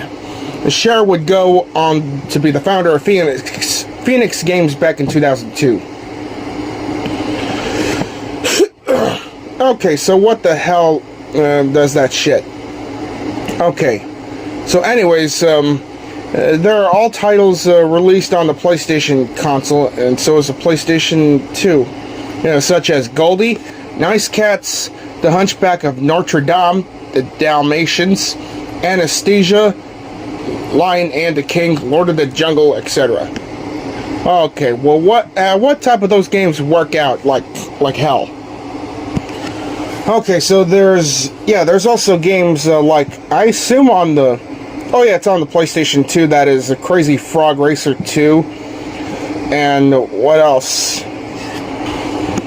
Alright, Sky Surfer, and what else? Tokyo Road Race, alright, Charlie's Angels, oh, that, one of those fucking shitty-ass games on the Nintendo GameCube, alright, Ski Air Mix, Mary King's Riding Star. Alright, Pacific Warriors 2 Dogfight. And what else? Toy Racer. Yeah, and etc. Well, I gotta say, those games are so far one of the most mediocre, or rather uninspired, bullshit games I've ever seen. Even though I never heard of it. Okay, so... anyways, Mario Fan 98 said this about the fucking Midas game. Yeah, even Bell Hill Mayer, I mean. Sorry about that. Okay. So, Bell Hill Mayer said this, that because their quality control for their games are really awful. Their absolute worst game is Demon Summoner for PS2. No joke, it's way worse than their published Roller Coaster World game from Bimbosoft. Bimbosoft? What the fuck is that? What kind of fucking name is that? Yeah, Bimbosoft. Okay, that game had really awful building mechanics, very glitchy riders fall off for no reason all the time, and the screaming is awful. Oh, that screaming, you mean it's just as worse than the obnoxious scream from Hooker on the on a Nintendo? I'm sorry, Hook on Nintendo? Hooker. Okay. What's worse than got a sequel on a PlayStation 4 called Roller Coaster Dreams? Like, what the fuck? Oh, fucking hell. Well, looks like we have 2 PlayStation 4 games that's by far the worst. Yeah, the other one is The Life of a Black Tiger. Yeah, according to Nay's Video Game Reviews blogspot website, Crazy Frog Racer 2 was given an F, as a fuck you, and the rating is 25 out of 100. And Sky Surfer was given an F, and it's rated 4 out of 100. Yeah, those graphics are very poor, especially in the main game mode, where the ground is foggy, a pixelated mess. Yeah, that's Sky Surfer. Okay, what else to think about? Okay, Tokyo Road Race. What, that game published by developed by Taito? A grade E, 30 out of 100.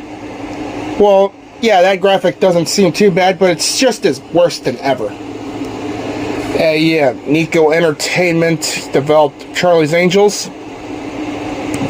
Was given an F and a 22. Yeah, the controllers are very frustrating, and they don't even know what to think about it. Even the strategies would help, but there's no chance in hell that it's gonna help that much at all. Like, what the hell? Those textures are not that great. And I gotta say, Midas Interactive Entertainment is now considered one of my most hated video game companies ever. Okay, now on to the wired controllers. Man, those wired controllers are such a fad that they would tangle, that one of these days, if you keep having the wired controllers, those wired ones, the wires on your controllers will be able to fuck up your, they would fuck up your routines of gaming, all because if you think the wires are not long enough, / way too short, or way too long, but all the shit's gone broken loose. All hell's gone broken loose with all that. So let me tell you that. Okay. Wired non-Microsoft controllers can be a lot less expensive, and some gamers preferred wired connections for cutting down lag in competitive matches. And you never have to worry about a dead battery. Well, I would worry about buying batteries for the wireless controller, so better safe than sorry for this one. And so, are wired power controllers good? Well, even though if it is, these Power A controllers are a good alternative to Nintendo licensed controllers, but it is missing motion control and rumble. Yet, it is still a great controller to use. The buttons feel good to press, and it would be wired, make it easy not to worry about battery life. Well, nowadays, it's a fad. So here's the disadvantages. Yeah, well, I'm trying to say the first time, but didn't figure it out myself until I searched Google. However, there are disadvantages of using a wired controller. They're expensive to install or reconfigure, or wired network. Users can't instantly move a device from one location to another, as there may not be a network connection up there. I'm talking about the wired controllers, damn it! Well, the pros about the wired controllers is you don't need to change batteries, but the cons is that, yeah, I did say that it's the wires that fucks up your enjoyment of amusement of video gaming. But yeah, one of these days, if you don't put your wired controllers out of reach for pets, yeah, especially dogs, yeah, they'll end up chewing the wire controllers, and one of these days, if you wanted to go back playing demo games on PlayStations 1 or 2 or any other consoles, or any of the games, your controller will not be able to function properly because one of your pets will bite and chew your wired controller. So, yeah, it's the main issue of why I don't want to use the wired controllers no more. Yeah, they also tangled up and making the game and area messy. Okay, so anyways, another issue with the wired controllers, yeah, they're not that durable. They're just not that durable unless you make it durable by making it strict, keeping them out of reach. Okay. So according to Sarah Calhoun at the LinkedIn website, the Xbox 360 controller, she dropped them once or twice. The controller's back triggers and top bumpers start to less responsive. The positive to wired controller is it doesn't need charged. Yeah, I already said that about changing the batteries or some shit. Okay, so, oh yeah, imagine about the cheap-ass knockoffs for, when it comes to shit like that. Even the designs for the wired controllers are cheap, made out of cheap plastic and rubber, and it doesn't last long. It doesn't even last long, just like the official ones, the Sony and Nintendo and Microsoft brands made by Mad Catz or Performance. Yeah, so I might as well stick with the ones that could be expensive, but gotta stick with the official ones that are worth a damn. Well, I have, and once again, I just spent approximately $40 for this Logitech PlayStation 2 wireless controller on eBay. Oh yeah, and another disadvantage is on the fucking wired controllers is that, they also distract your fucking focuses if you're playing any of the games on hard difficulty, or one of the hardest difficulties that you would think about. Think about completing it. Well, with those wired controllers, unless that you're a pro at it, it's impossible to enjoy it. Yeah, especially when it comes to fucking up your last continue. Yeah, like in Race Storm, Golden Axe, Virtua Cop. Yeah, you name it. You want to know what I would rather do than playing the games by Midas Entertainment and wired controllers? I would just stick a kielbasa sausage in the freezer for 24 hours straight and bring it out and shove it directly up my fucking ass rather than dealing with those two cons that I just ranted on.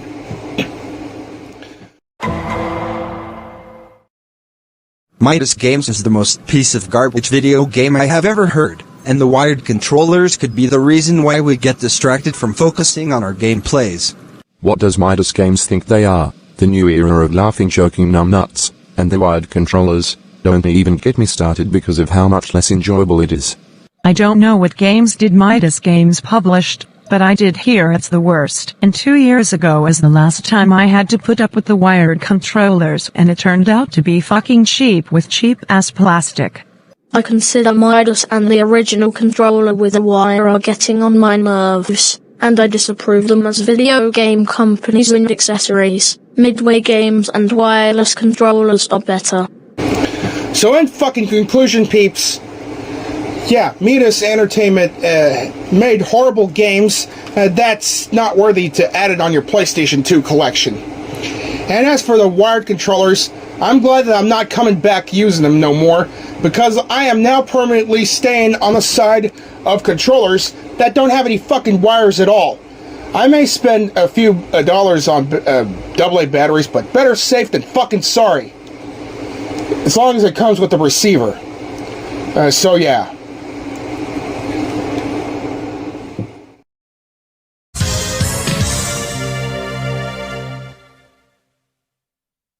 Alright, my fellow peeps, we have a triple Salute House installment, and it's going to be the last one for this season. Alright, so segment number 1 will be a home video game console that's just faded into obscurity less than a year later. And second, a video game itself for the PlayStation, but it's not fucking worth a damn. And this third one will be one of the fast food restaurants that serves breakfast in the morning, but it's not worth it. Alright peeps, let's get on with that shit. Alright peeps, starting off with the Hyperscan. More like the Hyperscam. You wanna know how this shit works? I'll tell you how this fucking shit works. Okay. The Hyperscan is a video game console from the toy company Mattel that gives us Barbie and He-Man, Hot Wheels, etc. It used radio frequency identification along with traditional video game technology. The included game was a T-rating game, that is the X-Men, and the remaining titles were rated E10. By the ESRB.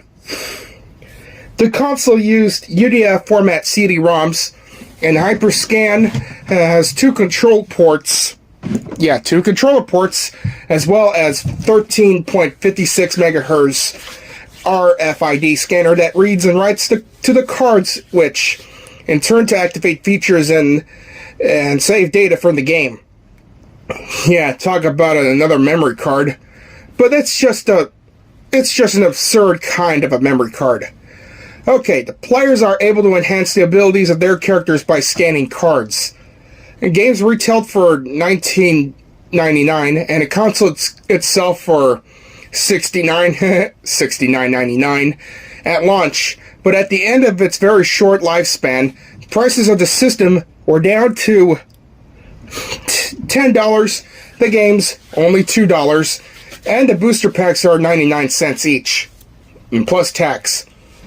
The system was sold in two varieties, a cube and a two-player value pack.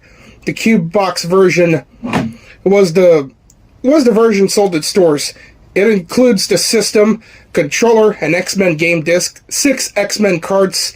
Two-player value packs were sold online but may have been liquidated in stores, and included an extra controller and 12 additional X-Men cards. Yeah, what? This X-Men game for the Hyperscan is not worth a damn. If you want to play an X-Men game so bad, just play any of the X-Men games like X-Men Dimension, Mutant Academy, X-Men vs. Street Fighter, or Marvel vs. fucking Capcom and shit. Okay, the system was universally panned by critics for its clunky design, broken controls, poor library, long loading screens, and the unnecessary usage of cards to select characters. It was officially discontinued in 2007. It is featured as one of the 10 worst systems ever by PC World magazine. Well, whoopity fucking do. Looks like the Hyperscan is now the worst console ever. Worse than the Virtual Boy. Yeah, less games than the Virtual Boy, according to the Angry Video Game Nerd. Yeah, this is the worst 7th generation console I've ever seen, ever since I watched the AVGN episode of it. Less than 10,000 units sold, I assume. Sun Plus SPG 290, and yeah, the design is just a complete pile of fucking shit. Yeah, the controllers are not that comfortable. They look like shit. Okay, so what else do I gotta say? Yeah, there were only 5 titles known to have been released. 2 games have been canceled. Avatar: The Last Airbender and Nick Extreme Sports, 2 games that were never released. So yeah, they have 5 games such as Ben 10, Interstellar Wrestling League, Marvel Heroes, Spider-Man, and X-Men. Well, yeah. Yeah, just take a good look at the fucking lists of these games. Genres, total cards, booster packs for complete set and minimum prices. Yeah. $159.99 for a console and a game. Yeah. Jesus fucking Christ. Yeah, I see where this goes. But what a complete waste of money. Yeah, you might as well stick it to consoles that are worth a damn. Okay, now the second segment is Bubsy 3D, aka Bubsy 3D Forbidden Planet, or Bubsy is 3D in Forbidden Planet. Yeah, on the fucking PlayStation. It's a platform game developed by Eidetic and published by Accolade. Yeah, the same company that gave us Test Drive. Yeah, that's what I'm thinking about. Okay, it is the first 3D game in the Bubsy series, and the 4th game in the series overall. The game was released for the PlayStation on November 25th, 1996 in North America. Wow, did it happen on Thanksgiving? With a later European release in August 1997.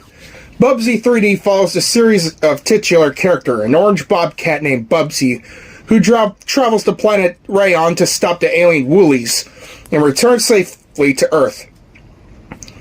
Yeah. Okay, so Bubsy 3D initially had a mixed reception. Although some reviewers did praise the game upon release, it has been universally panned in retrospect. Heavy criticism has been directed at the controls, environments, and voice acting. Several publications have ranked it among the worst games in history. The game's legacy has also been affected by unfavorable comparisons to other early 3D platform games of the same year. Yeah, Super Mario 64 and the first Crash Bandicoot game. Bubsy 3D was the last game in the Bubsy series for nearly 21 years. Yeah, until the new team released Bubsy the Woolies Strike Back in 2017. Alright, what the fuck do I see? Exploring 3-dimensional graphics, the player takes on a role as Bobcat Bubsy, scoring points by collecting atoms. Look at this fucking mess. Look how shitty the graphics look. This game looks like it's not even been finished. Okay, so the plot is Bubsy defeats enemies by shooting atoms, as well as using his jump and glide abilities to pounce on them. Bubsy has limited lives and hit points, which can be extended by collecting atoms, reaching a high score, or attacking clams who offer random prizes. After each level is a potential bonus round, unlocked when Bubsy collects at least 150 atoms. There are also jumping puzzles where Bubsy must activate 4 platforms or switches in the right order, which unlocks either a rocket power or a power-up. Rocket or power-up that grants temporary abilities. Sure has 18 levels. 3 of them take place underwater, where Bubsy must manage his oxygen supply and his gliding action is replaced by a jetting dive. Okay, what the fuck? Okay, I see where that gameplay feels. Okay, so what do I gotta say about this game? Yeah, I did say it contains heavy criticism, the fucking controls, environments, and voice acting. Yeah, this game looks like shit. It's just Superman 64 standards. But Superman 64 on Nintendo 64 came out like 2 to 3 years after this shitty-ass game. Yeah, it's not even worthy of me adding this on my PlayStation collection. And who in the fucking right mind of Sony Computer Entertainment America decided to add Bubsy 3D as the demo in PlayStation Pix, the green disc? Yeah, the green disc of it. Come on, why can't you just give us a good one, or replace the bad one with a good one on the demo game, like Ridge Racer or any of the games that worth a damn? No, it had to be Bubsy. Well, I also heard that the Sega Saturn version was planned, but thankfully it got cancelled. Yeah, I see that. Even the artwork looks like shit. It's not even worth playing. It's not even worth looked at, because I'd rather just take a shit. Yeah, I would just rather eat a shit burrito that comes out of a dead cat's asshole. Yeah, cat soul. Alright, next segment. Taco Bell breakfast. Okay. Anyways, I just watched the Angry Grandpa video, where he and his son, Michael Green, aka Kid Behind the Camera, yeah, where they go to Taco Bell for breakfast, and they also ate them, but it turns out that they fucking hate it. Or rather, the Angry Grandpa hates every bit of it. Yeah, I even watched both original and aftermath formats of this video. So, yeah, I gotta agree with that. So, okay, so look at the fucking breakfast menu. Just look at it.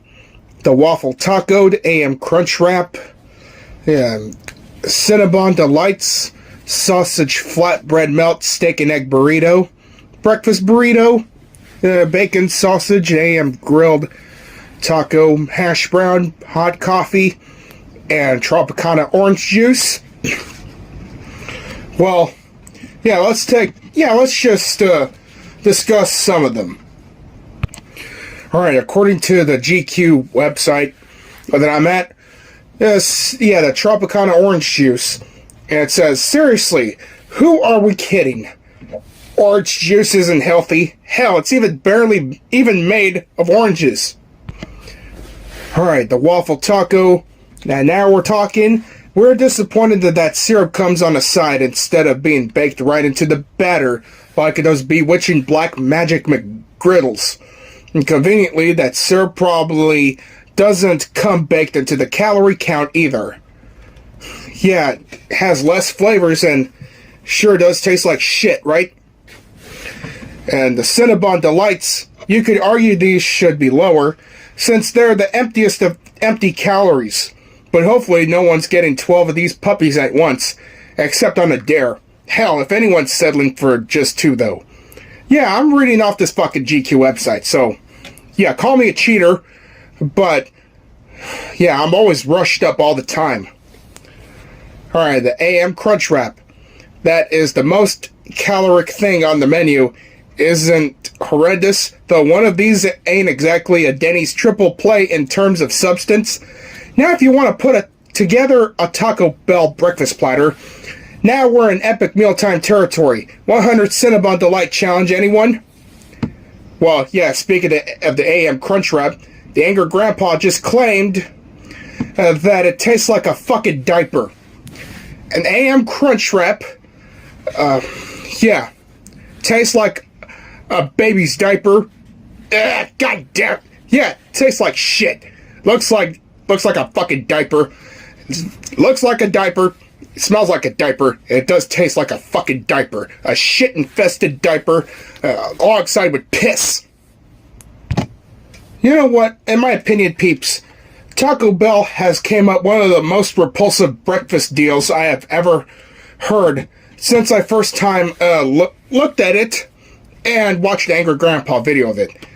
Yeah, expressions. I wish you would see my expressions, but I rather eat a bowl of dog shit along with expired scrambled eggs. Yeah. With the side of red oozing cum out of Boris the Pencil Neck Teeth Guy's cock.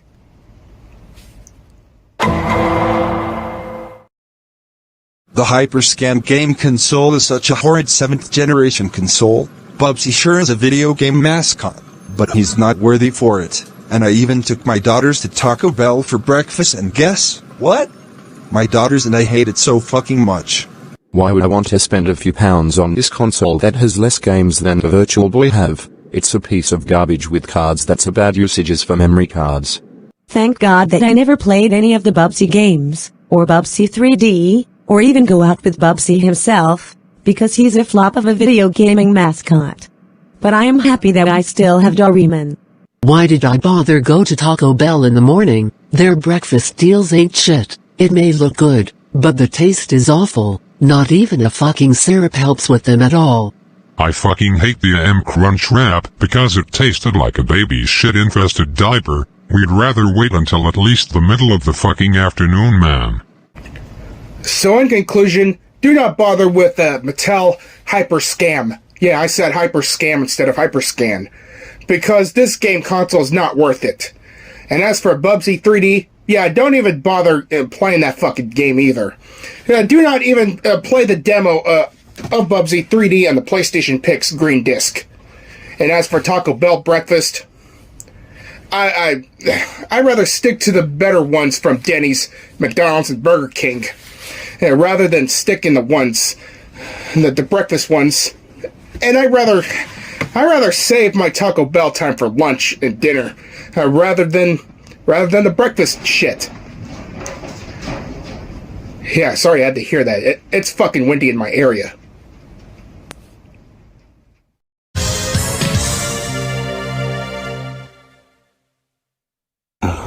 Ah, shit.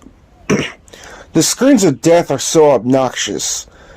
Why is it a fucking thing? Yeah, all the screens of death do is absolutely nothing but making us lose our focus and didn't give us a chance to save on our on the applications that we use, like Kine Master, for example. That just pissed me the fuck off. Well, I'll tell you why the fuck I hate this. Alright, now let's get into this piece of shit. Okay, peeps. Yeah, the screens of death. In computing, the screen of death is an informal term for a type computer operating system error message. Displayed on screen when the system has experienced a fatal system error. Yeah, aka a system crash, stop error, kernel error, or a bug check.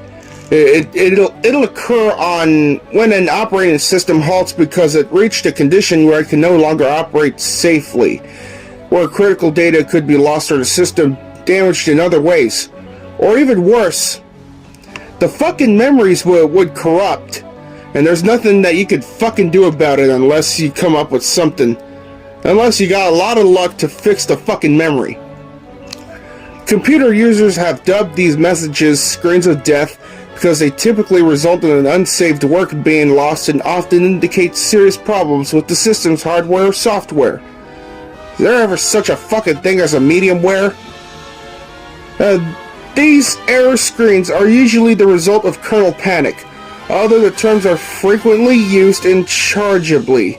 Most screens of death are displayed on an even background color with a message advising the user to restart the computer.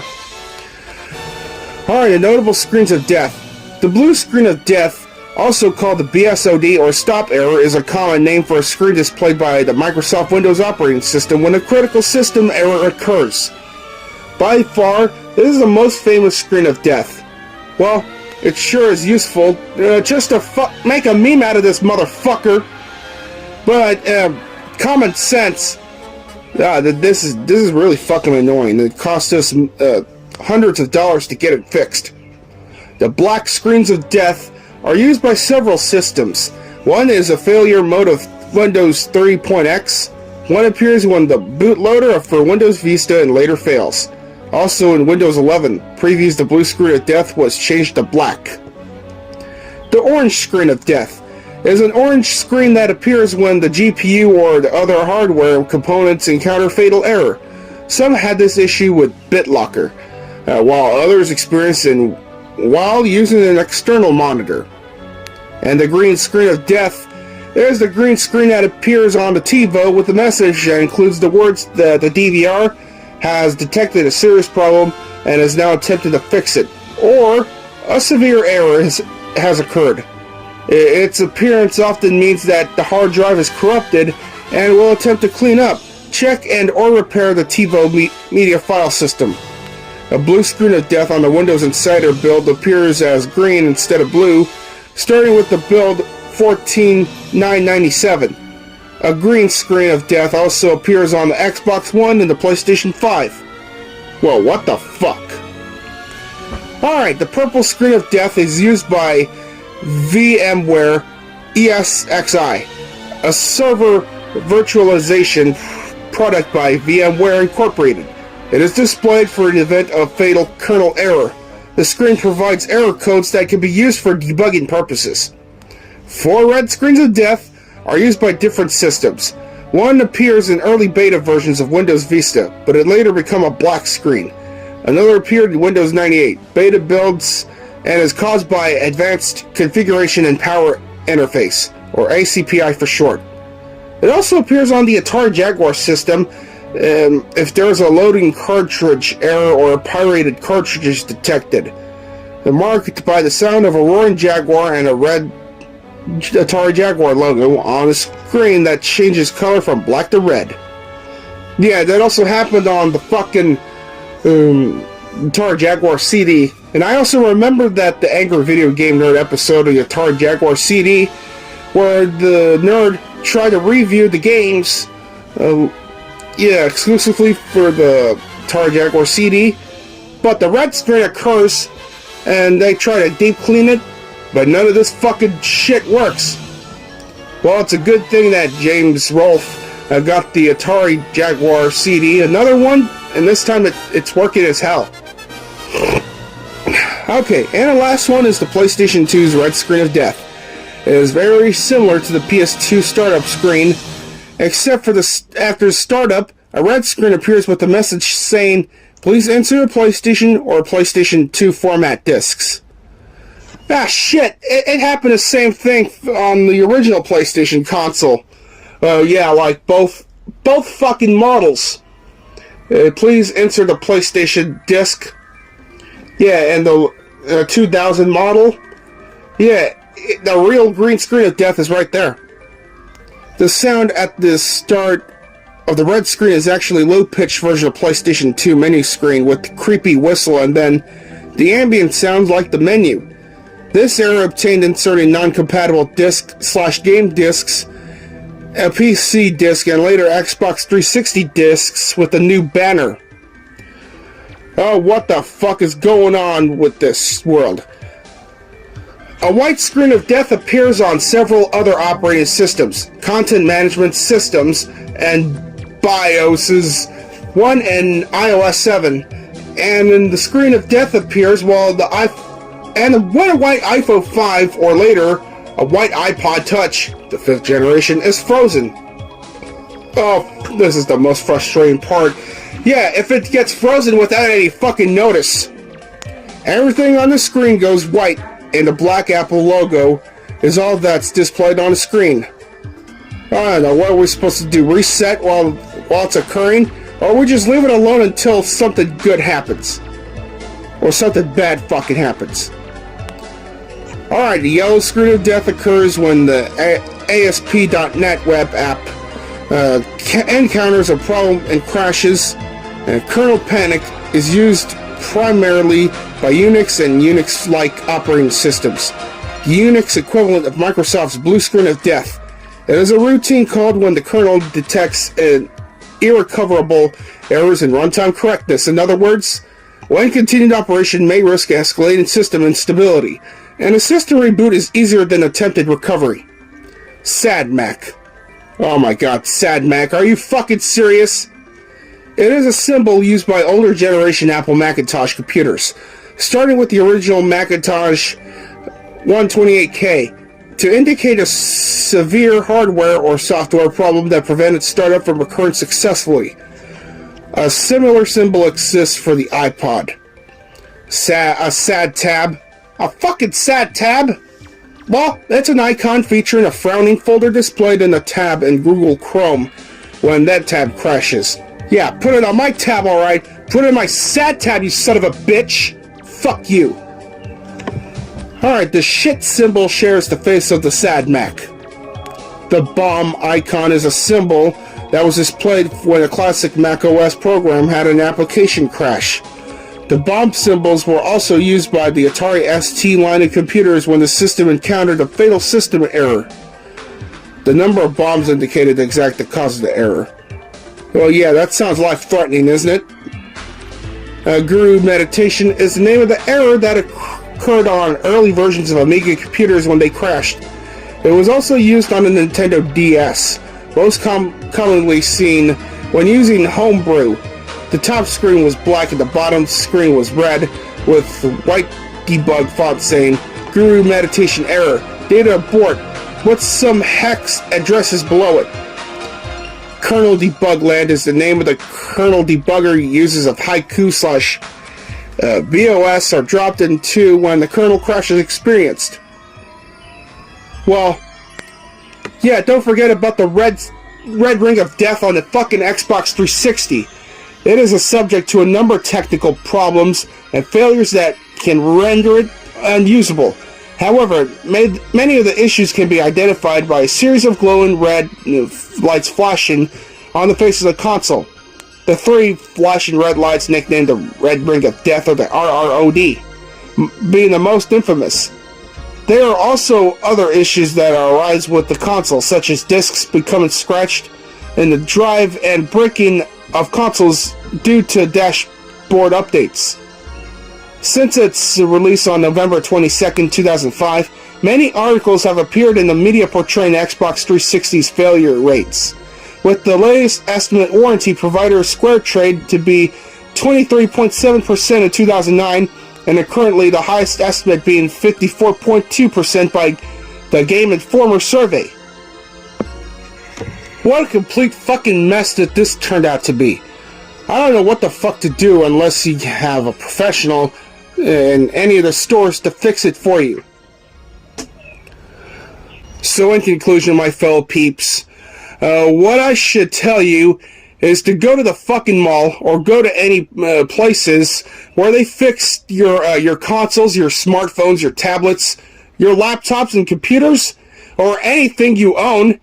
Yeah, get them fixed as soon as possible. It may cost us hundreds of your hard-earned dollars, our hard-earned dollars, but it's got to be worth it. It's always got to be worth a damn. Those screens of death is nothing but a bunch of fucking trouble.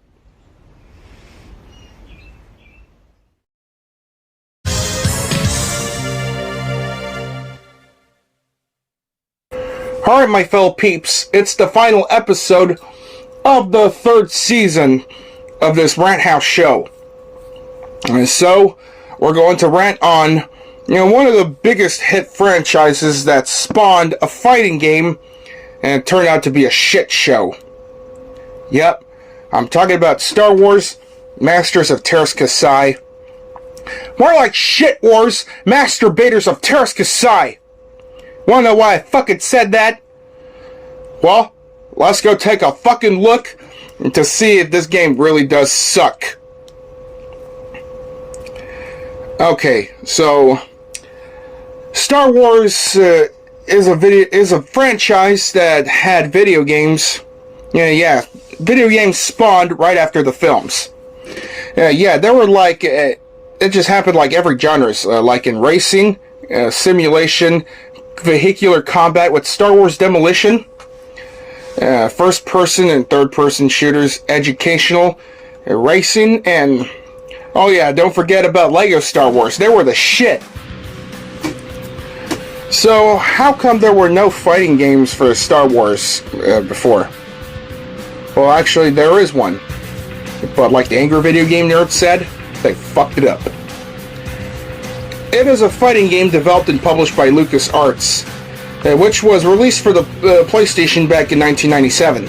In the game's story, which is set in Star Wars universe, the Emperor seeks retaliation for the destruction of the Death Star and recruits the mysterious Arden Lyn to battle in the art of Teras Kasai, an unarmed combat disciplined against leaders of the Rebel Alliance.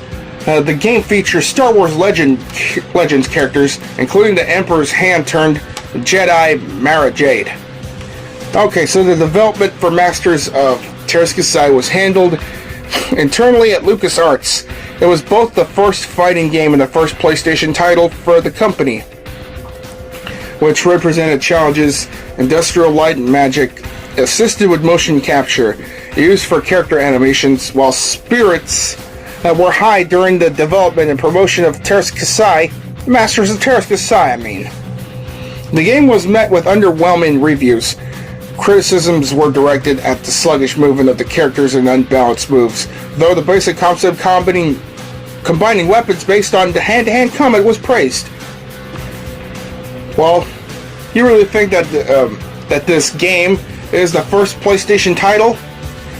Well, yeah, but it wouldn't count as such when it comes to releasing, because the very first Star Wars game to be released, well, in my retrospective, was Star Wars Rebel Assault 2. And then it was Star Wars Dark Forces. Okay, the gameplay is like this. Yeah, it's a fighting game with 3D gameplay element. The players are able to move their characters not only forwards and back using left and right, but can sidestep by using the up and down on the controller. Yeah, fucking dodging. There are 3 ways to achieve a victory: knocking out the opponent, forcing the opponent out of the ring, or have the most health when time runs out. Rounds are timed, and the player must win 2 out of 3 rounds to declare the winner of the match. With the exception of Thor and Thok and Arden Lin, sorry about that, all the characters can fight either hand-to-hand or with a weapon. Yeah, it's too bad that Thok and Arden Lin got no lightsabers, which is a pain in their asses because of the disadvantages. An alternate between the two mid-combat. In weapons mode, the controls are configured with 3 attack buttons and a kick button, while in hand-to-hand mode, a button is assigned to each limb. Oh, it's like Tekken, right? Well, it's a fucking rip-off of Tekken. Alright, according to LucasArts, this takes place during The Empire Strikes Back and Return of the fucking Jedi. The destruction of the Death Star at the hands of Luke Skywalker has severely crippled the Galactic Empire. The Emperor seeks retaliation against Luke and the Rebel Alliance, and recruits the services of the mysterious assassin Arden Lin to eliminate the Alliance's key leaders. Luke and the others discover the Empire's plot and challenge Arden face to face in the art of Teras Kasai, an unarmed combat discipline. This pits the rebels in one-on-one fights against the Empire's elite warriors. Oh fuck. I really do not know what the hell's going on with this.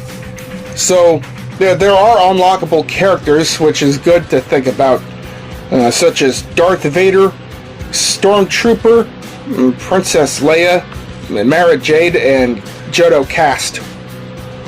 Oh fuck, yeah, a Gamorrean guard named Thok, and a Tusken Raider named Hor. Hor? Really? Fucking Hor? Is that how you spell whore? Man, this game is a bunch of fucking whore. I mean, this game is such a fucking whore of a fighting game that turned out to be fucking worthless. That game sure is whore shit, right? And why the fuck does this game have to be included in the interactive CD sampler disc Volume 5 and disc 3 of the official US PlayStation magazine? Why the fuck is such that? Is it because that they like to try them before they buy them? Well, this game's not fucking worth it to be part of it. This game is not even fucking worth it to be mentioned in any of the demo releases. Not even that fucking shitty ass Bubsy 3D game. What the fuck? Alright, anyway peeps, just take a fucking look of what I'm trying to play in this demo. Yeah, just take a look at the footage. Alright, my fellow peeps, I am playing the interactive CD sampler disc Volume 5. So, I wish I could play some of those games, but we're going to focus on Star Wars Masters of Teras Kasai. Just to show you the fucking proof how bad it is. Is it really that bad? Well, we'll see. And by the way, This is the wrong ESRB rating because this game is rated fucking T. But whatever. Let's not judge about this shit. Let's just focus on the demo to see how bad it is. The first time I was mentioned about this game is I played it myself, and I don't know if that game was actually good, or maybe I just suck at this, or maybe it is that bad. Now the second time is that I watched Angry Video Game Nerd episode about it, but I don't know if this game is that good or not.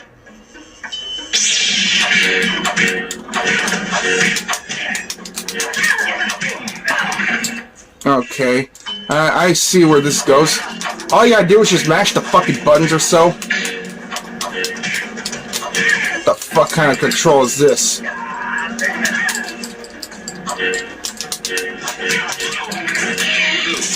What the fuck?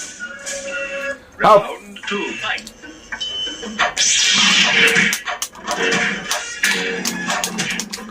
Oh, come on, this game fucking shits.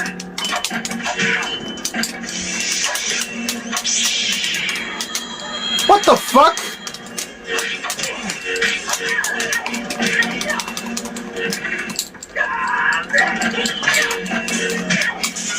Oh my fucking god, this game really cheats like shit. Oh, come on, that was fucking gay. Fuck you. Alright, I'm gonna try this again to see if this game would kick ass or suck ass.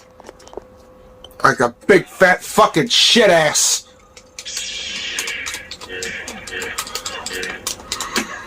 Come on, get up, you bastard.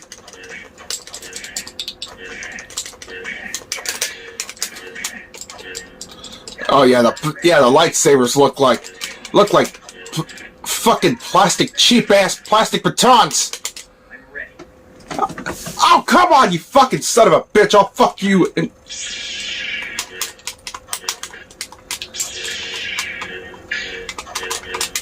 Yeah, I'm dodging it, you son of a bitch.